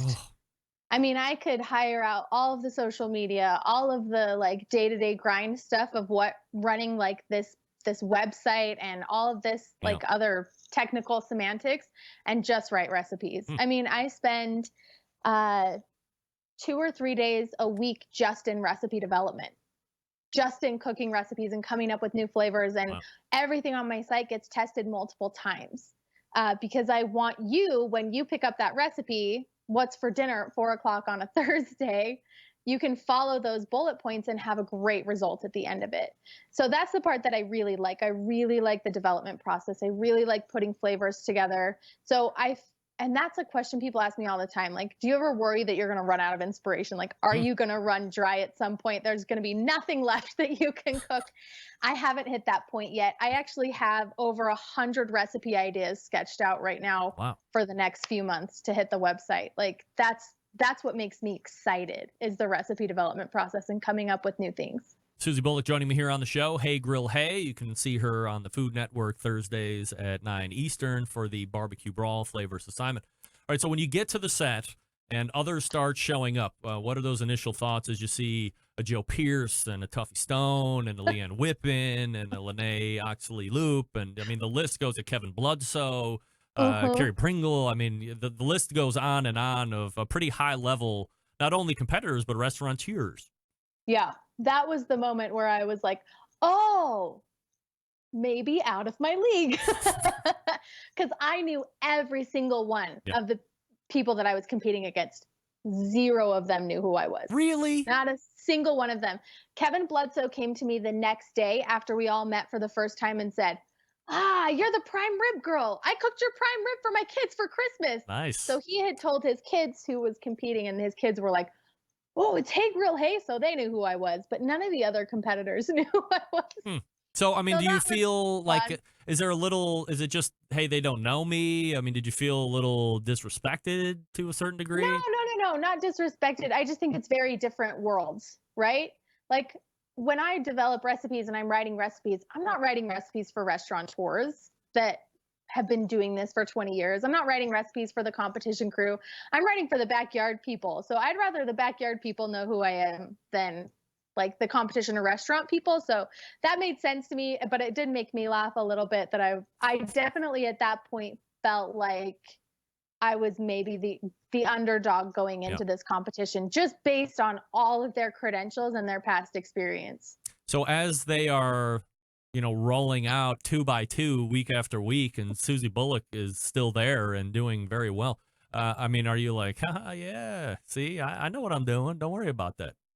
I think every week up to this point was shock and awe, to be honest with you. I mean, you don't see a lot of what happens, right? And so I'm not seeing what other people are cooking on the show. Maybe the person that's in the station right next to me, I kind of have an idea of what they're doing. But the first time that we as competitors get to see everybody else's food is when we're standing in front of the judges and we're hearing them eat every person's food and give them critiques. And they will tell you positives, but every dish has a negative.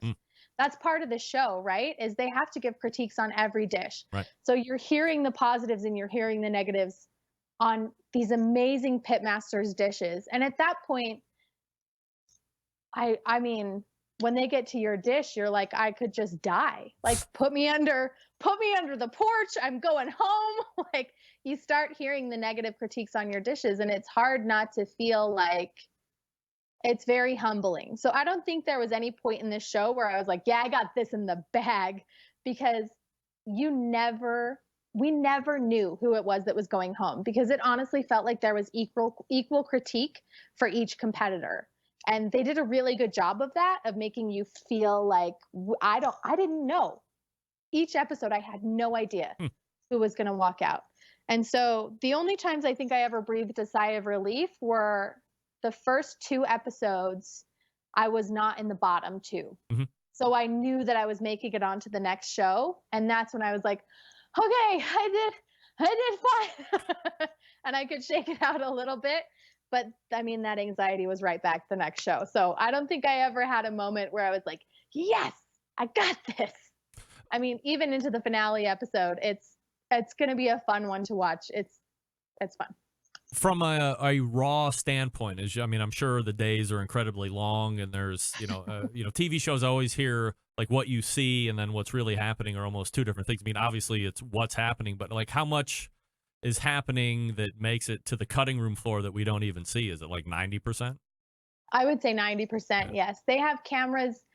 Each competitor had a camera on them during the entire cook. So for example, the second episode was a 5-hour cook. Yeah. I had a camera on me for 5 hours. Carrie Bringle had a camera on him for 5 hours. Lene had a camera for 5 hours. Leanne had a camera. Each person had a camera running the entire time for 5 solid hours. So that's hundreds of hours of footage over the course of the day and the course of the show. And that was just one challenge. And when it's all edited together, you get 45 to 47 minutes of an episode. So there's a lot that gets left on the floor. But it makes it really exciting for me to watch, because there are pieces of interviews that I never saw, or like I said, the cooks happening, I didn't get to see those. So now for me to be able to watch those as they're happening, it's fantastic. It's really fun. Were you surprised at all? So as you're taking it in now week by week, because I think Lene said that, or Joe Pierce said that this was all done like in February or something. So it was much earlier in the year. So now you're just seeing it now towards the end of summer. Are you surprised by any of the editing that was done? In other words, are certain people being made to look one way or another, in your opinion, or is it all pretty true to form? I think it's all pretty true to form. I think every person there is so genuinely authentic. They are who they are. They've been in the game long enough. They cook what they like to cook. A lot of them have done TV before.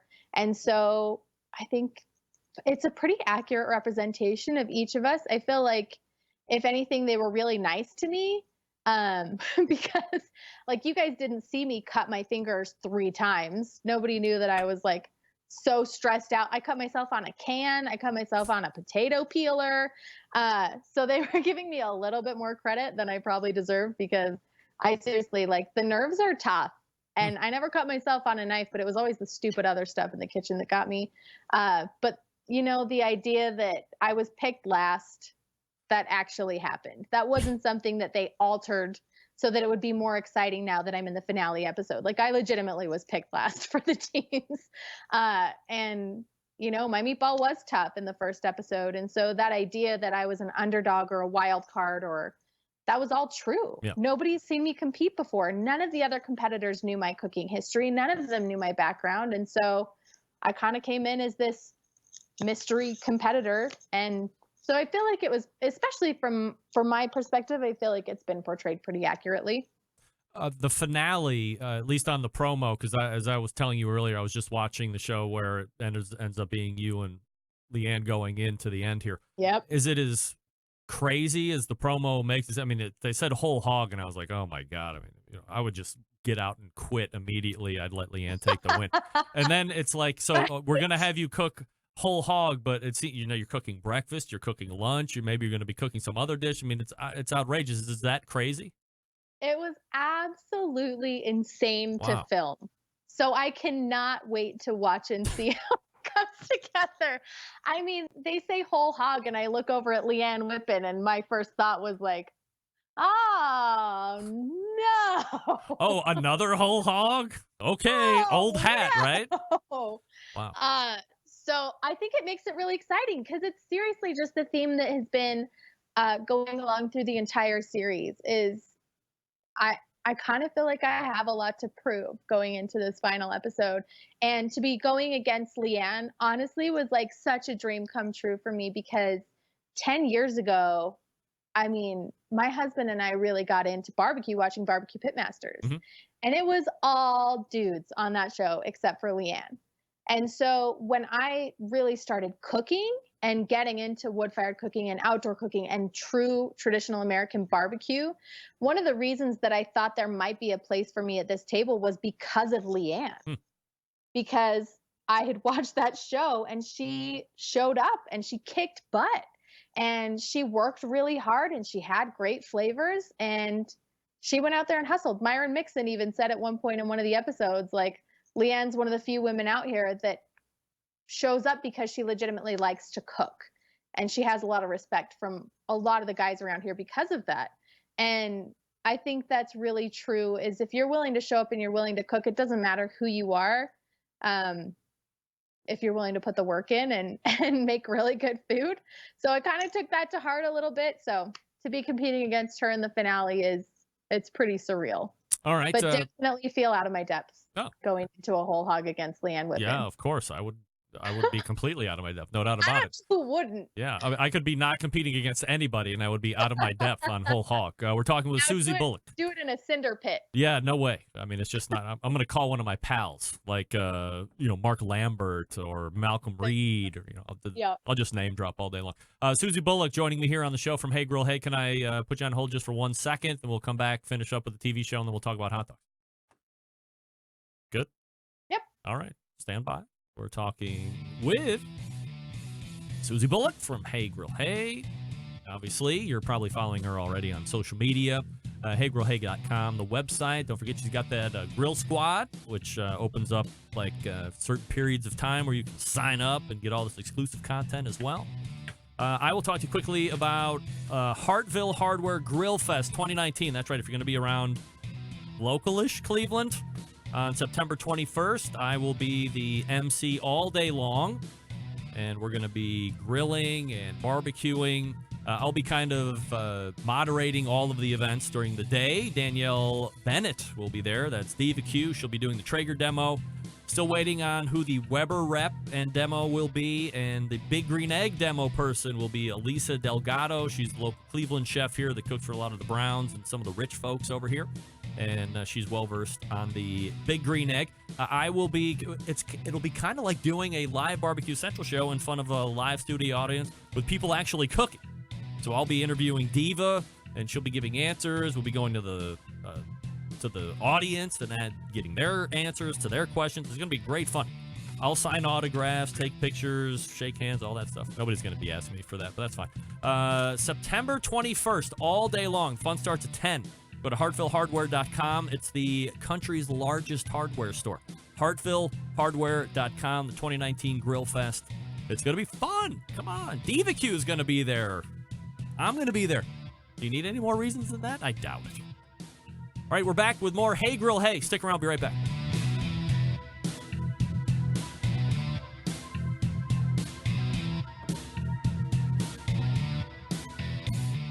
Continuing to produce incredibly mediocre content in an exceptionally professional way. You're listening and watching the Barbecue Central Show. Once again, here's your host, Greg Rempe. Hey, are you signed up for the Smokin' with Smithfield National Barbecue Championship? It's free. What are you waiting for? Hit up smokinwithsmithfield.com for all the details, and then you can also see where your team ranks against everybody else. Don't forget the National Barbecue Championship in New Orleans in just a couple months. So hook it up, smokewithsmithfield.com. And we're talking with Susie Bullock from Hey Grill Hey. Susie, thanks for hanging with me through the break there. Yeah, of course. You're not going to be local Cleveland September 21st and watch me moderate a all-day cook fest, are you? No, but that sounds amazing. Oh, yeah, BBQ. I mean, my mentor is from Cleveland. Who? On the show, Michael Simon. Oh, yeah. Of course. I mean, what am I talking? I pay hardly any attention to anything. I mean, who we get? I mean, that's we'll talk about the judges here in just a second. So I wanted to ask you a couple more final questions here. So getting to the finale is great. And I think you could have lost at, what am I trying to say here? So you get to the final, that's good, but you could have lost all of this in this venture, even if you were booted out in the first week. And here's what I mean. You're easily the biggest social star on that show between all of the social properties that you have, outside of Bobby and Michael, but I'm not counting them. So just getting FaceTime on television exposed to new folks, new audience, that's a huge win, right, in the overall scheme. Oh, yeah. Yeah, it was awesome just to be featured. It was really cool, too, because when they did like the little bios just in the very first episode, we were looking at our traffic analytics and we saw a huge spike in people just jumping onto the website to see like what this was all about. And we saw our subscriber count go up and all of our rubs and sauces started to sell a little bit. Every week we'd see a little bit more, a little bit more, a little bit more. I think the craziest was last Thursday. I used my sweet rub on some smoked then fried chicken wings.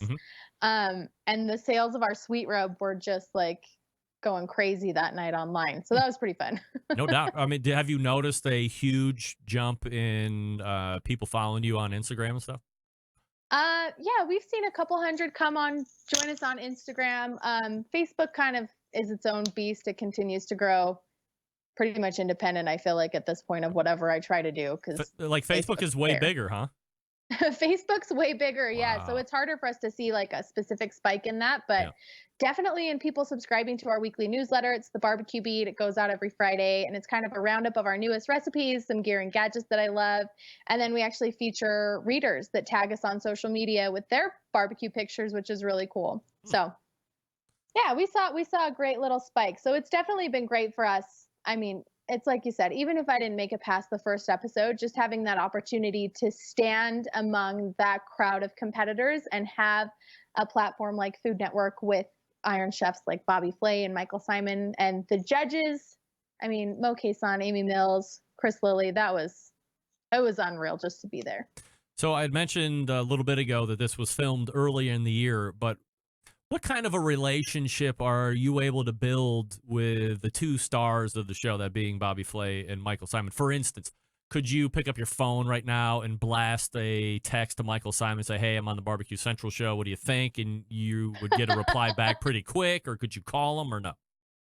I don't know if I would, but he was really nice. We were in Las Vegas a couple of months ago. Pretty soon after the show, we actually had a layover flying home from Germany, and he was super nice. Get us a seat at his new restaurant, Mabel's, in Las Vegas. That was really sweet. Do you ever feel like that those two thought that, hey, we're here to be here, like out of an obligation thing, or were they really invested in being part of the show and wanted to see the success of it? I feel like both of them were incredibly invested. Like I said earlier, Bobby Flay owns a production company, and they were the one that put the show on. So, I mean, for him professionally, of course, he wants to see the show do well because that's just more great things for the company that he runs. But personally, I felt like both of them were incredibly invested in their team. And that's one thing that I think maybe got cut out a lot from the show that was unfortunate, was those mentors both spent a lot of time in our cook stations. And so to have that opportunity, I mean, in the beginning part of the show, they cook against each other and they have a great rivalry and a very friendly competition. And it's incredibly unique because they've never cooked against each other. Not when they were on Iron Chef. Never have they competed against each other in a cook-off.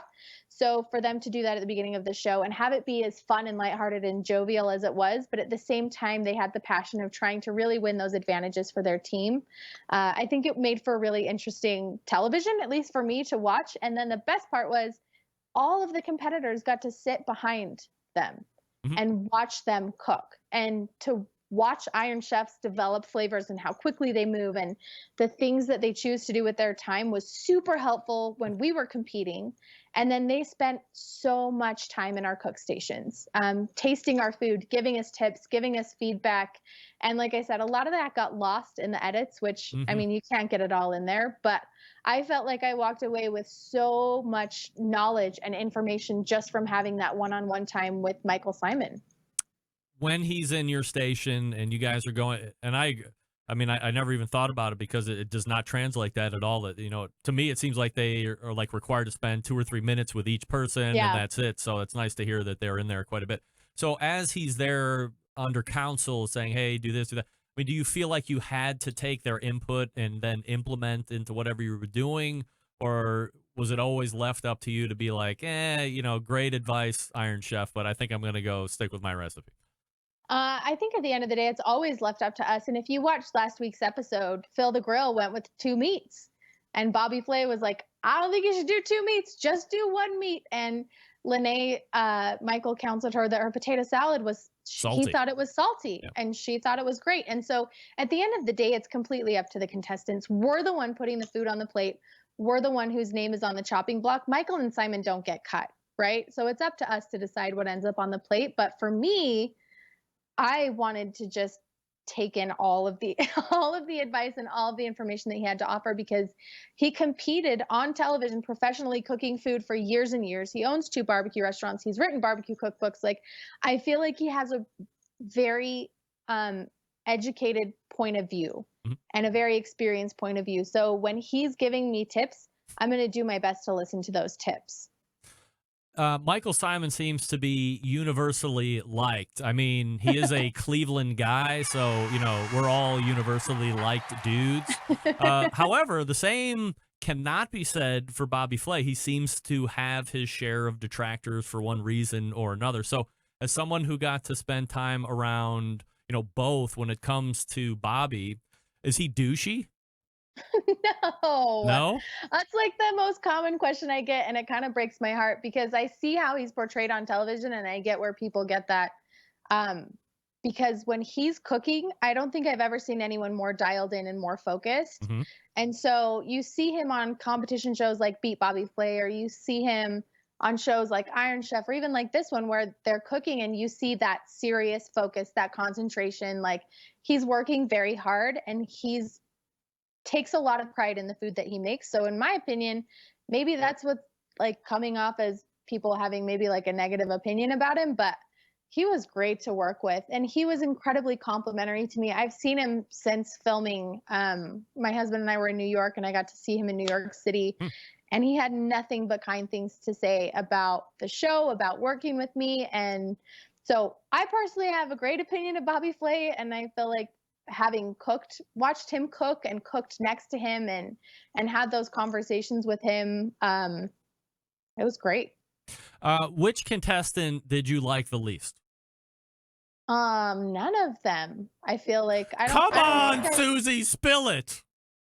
Guys, I just like people so much. And honestly, like, for me, it's like I said earlier, to even be standing in that crowd of people who's so incredibly qualified and who have worked really hard to be where they're at in this barbecue game, I don't think you could say that any one of them have cheated their way to the top. Ooh. Any one of them are there because of one reason or another that they don't deserve to be there. Mm-hmm. And so for me, that equals nothing but respect. I have nothing but respect for all of the competitors. And I know that you've talked to several of them on the show, and I was lucky enough to have met several of them in person, and then to get to know them, through this television format was a really amazing experience. And we had a lot of downtime. We had a lot of time to sit and to chat and to have conversations about what their business looks like, what their food looks like, what they like to do. So I would say we all left pretty good friends. Do you think you made a bestie out of anybody, maybe? Oh my gosh. Well, I already knew Joe. I was so sad to see Joe go home the first week. How did you know Joe? I went to Kansas City with Smithfield a couple of years ago. They did a Guinness World Record event with Chris Lilly and Kevin Coleman, Weber Kingsford. So I was part of that media crew that went out there and got to participate in that Guinness World Record event. Nice. And so we went to Slaps in Kansas City. And so I got to tour the back, hang out with Joe, hang out with his brother.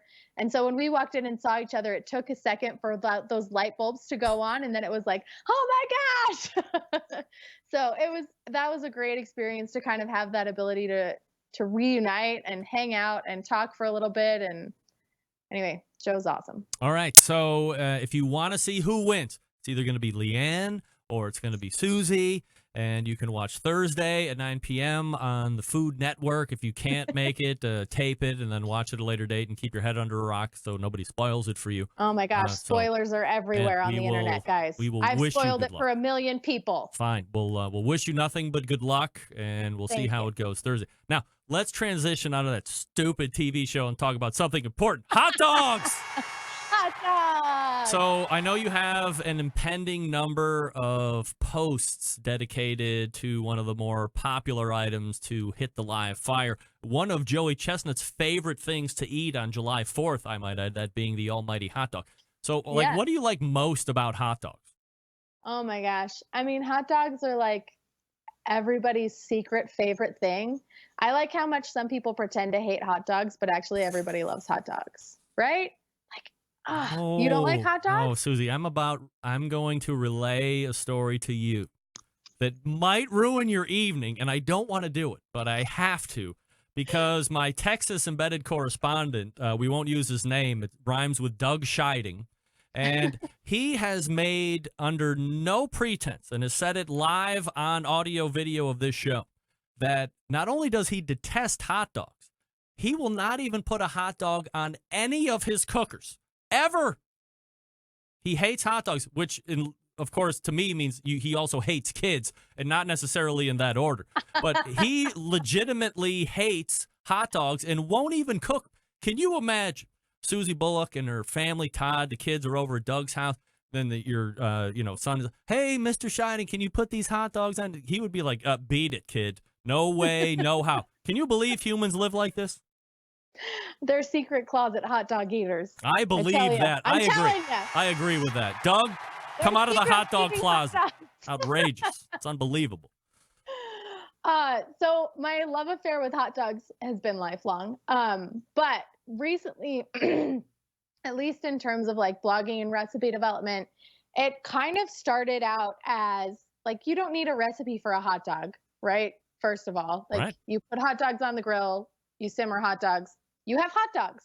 That's kind of the beauty of hot dogs, is that they don't require cooking. But several years ago, I put out a recipe for a poor man's burn end made out of a chuck roast. So it's slow smoked, very similar to the process of a brisket. You cube the whole chuck roast. It saves you from having to buy a $50 brisket, right? You can buy a $10 chuck and kind of get that burn ends experience. The video went viral on Facebook, and the comments rolled in like, this isn't poor man's. When chuck's like $3.99 a pound, like who do you think are poor people? Like you're so, and people got so mad at me for calling these poor man's burn ends. And my family and I were joking about this in my sister's backyard. Well, like, what would be a poor man's burn end then? And of course, the topic of hot dogs came up, right? You can get them for 99 cents a package. Like, let's make some real poor man's burn ends. Like, paycheck to paycheck burn ends, college student burn ends. So we made hot dog burn ends. Yes. And it kind of started out as a tongue-in-cheek reference to my poor man's burn ends and all the viral internet haters. But what happened was they were freaking delicious.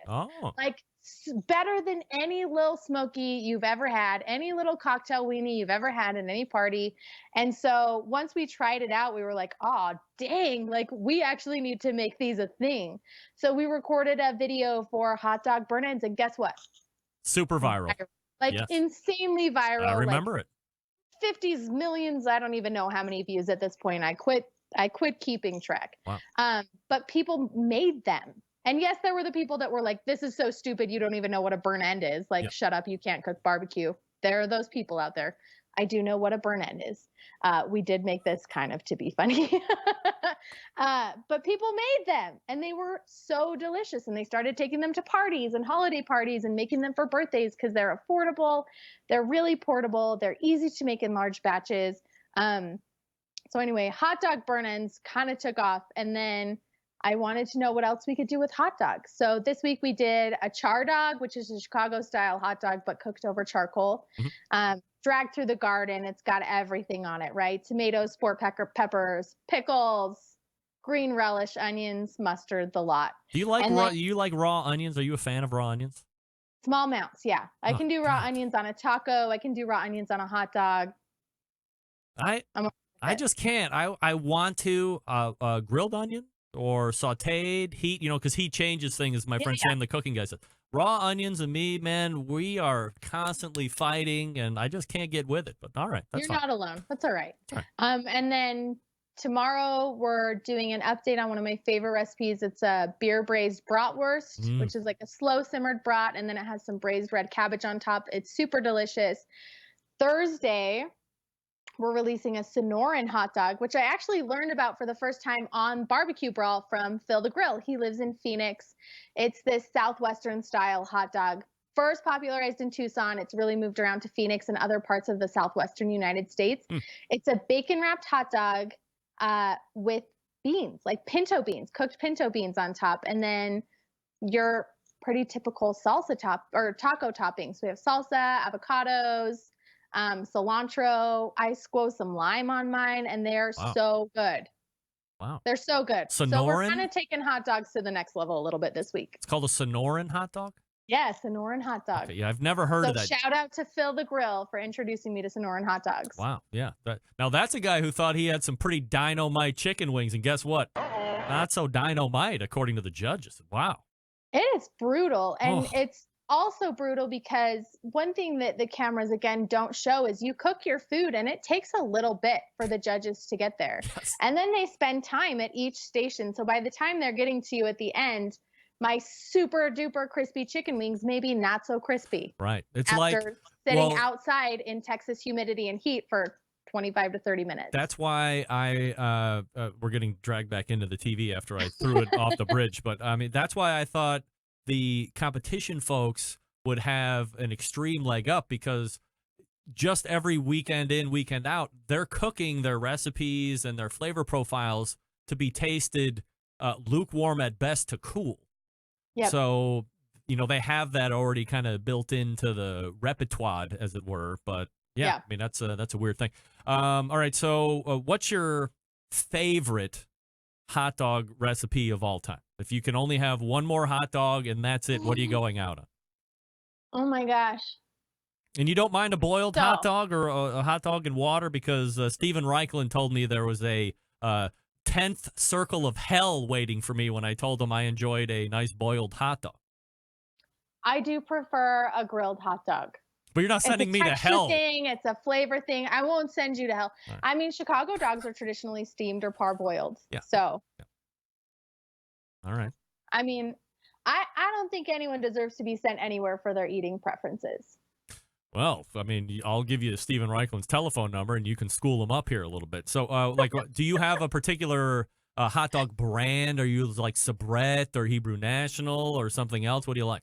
Oh my gosh, we have been loving. McCormick actually came out with a line of hot dogs earlier this year. Really? And they're pretty legit. We grabbed a couple of them to try, and my kids were like, these are awesome. And I agreed. They were really delicious. That's actually what we used when we were doing our Sonoran hot dogs a couple weeks ago. But if previous to that, I will generally go Nathan's.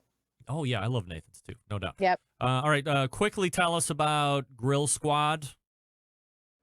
Grill Squad is awesome. It's our members only platform. There's exclusive content, meat master classes, like hours of footage teaching you my methods for brisket, pulled pork, ribs, chicken.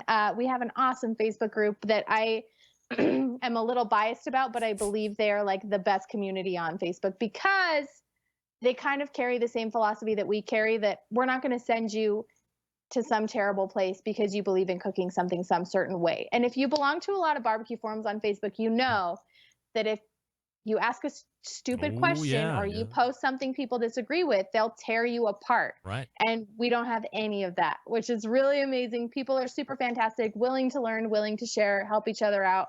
We love the Grill Squad. Right, and then, sorry. No flame. It's a no flame zone, right? No flame zone. Lots of wood smoke, though. And another thing with our Grill Squad memberships is you get a discount for our rubs and sauces if you ever want to buy something from Patio Provisions, which is our online store where we sell our sweet rub, our chicken rub, our beef rub, and then our 3 barbecue sauces. So is that a something you can just sign up for indiscriminately, or is there like rolling entryways to get into the Grill Squad, or what? Enrollment opens the first 5 days of every month. There's a wait list on our site, so you can just go to heygrillhey.com/grill-squad, and we'll let you know when enrollment opens next. All right. So Thursday, which is 2 days from now, watch this television that is in your living room. Go to Food Network and see if Susie can bring home the championship to the Hey Grill Hey and Barbecue Central show landscapes. I would say that because you've showed up on this show, that guarantees victory. However, the contest has already ended, so I can't make that guarantee this time around. But maybe next time. No guarantees. You're going to have to watch it. Next time you get booked for a television show, tell me first. We'll get you on before you actually go shoot, and then the show karma can attach. Victory will ensue, no doubt about it. Susie, always appreciate the time. Thanks so much. Hey, have a good night. There she is. Susie Bullock, everybody. She may or may not be crowned King. What the hell is the thing? King of Q? Master of Q. Jeez. Well, I mean, if she wins or if Leanne wins, they could both be Queen of Q. Whatever, right? Sure. So, if you don't know Susie, you know her a little bit more now. If you've been watching her on television over the last handful of weeks, a little bit more of a spotlight onto who she is and what kind of personality she has. And that was a great amount of time. A lot of great insight, not dodging any questions at all. So, man, that was great. Susie, thanks so much. Again, her website, heygrillhey.com, and you can sign up for her Grill Squad. This is Briskedor, the barbecue wizard, and you're listening to the Barbecue Central Show. Bye-bye. All right. Well, it was weird. Briskedorf making his wizardry appearance. Again, thanks to Susie Bullock, heygrillhey.com, at heygrillhey on Twitter, Instagram, Facebook. Huge Facebook. As she said, Facebook is its own monster. I mean, you know it's big when Facebook is just taken over and that's like its own entity. Like it. All right, we are back to wrap the show right after this. Stick around. Be right back.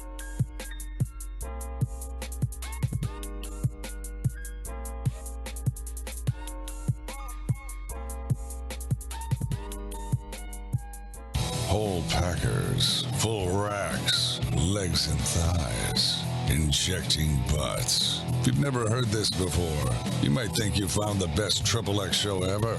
Let's get back to the most homoerotic host out there today, Craig Rimpey. Hey, hey.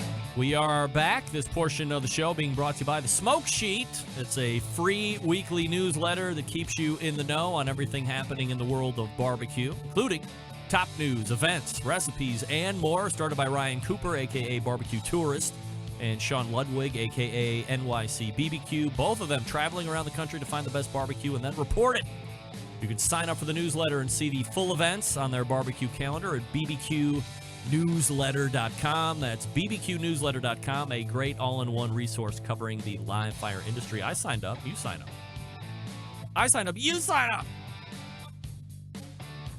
All right, we are late.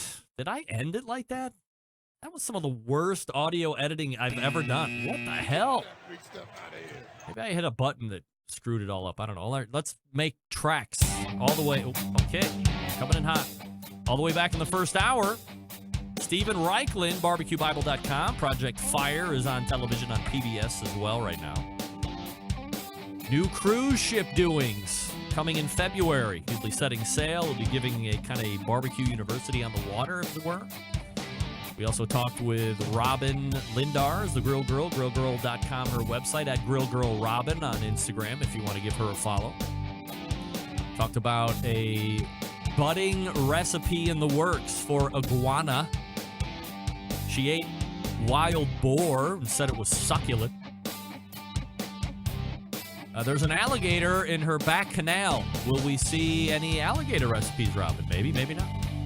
Second hour, stocked full of Susie Bullock, heygrillhey.com. We talked at length about barbecue brawl, Simon versus Flay, Flay versus Simon. And the finale is coming up Thursday at 9 p.m. Eastern Standard Time.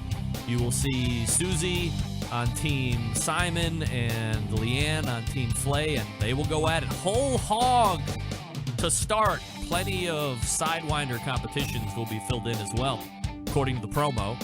Looks to be very intense, so we'll see how it shakes out. We hope that Susie takes it, since she was just my most recent guest. We wish her good luck. We will react next Thursday, no matter who wins, and we'll take it from there. Big show planned for you next week. Kevin Bloodsoe is in from Bloodsoe's Barbecue. He was also on the show, voted out week 1, I believe.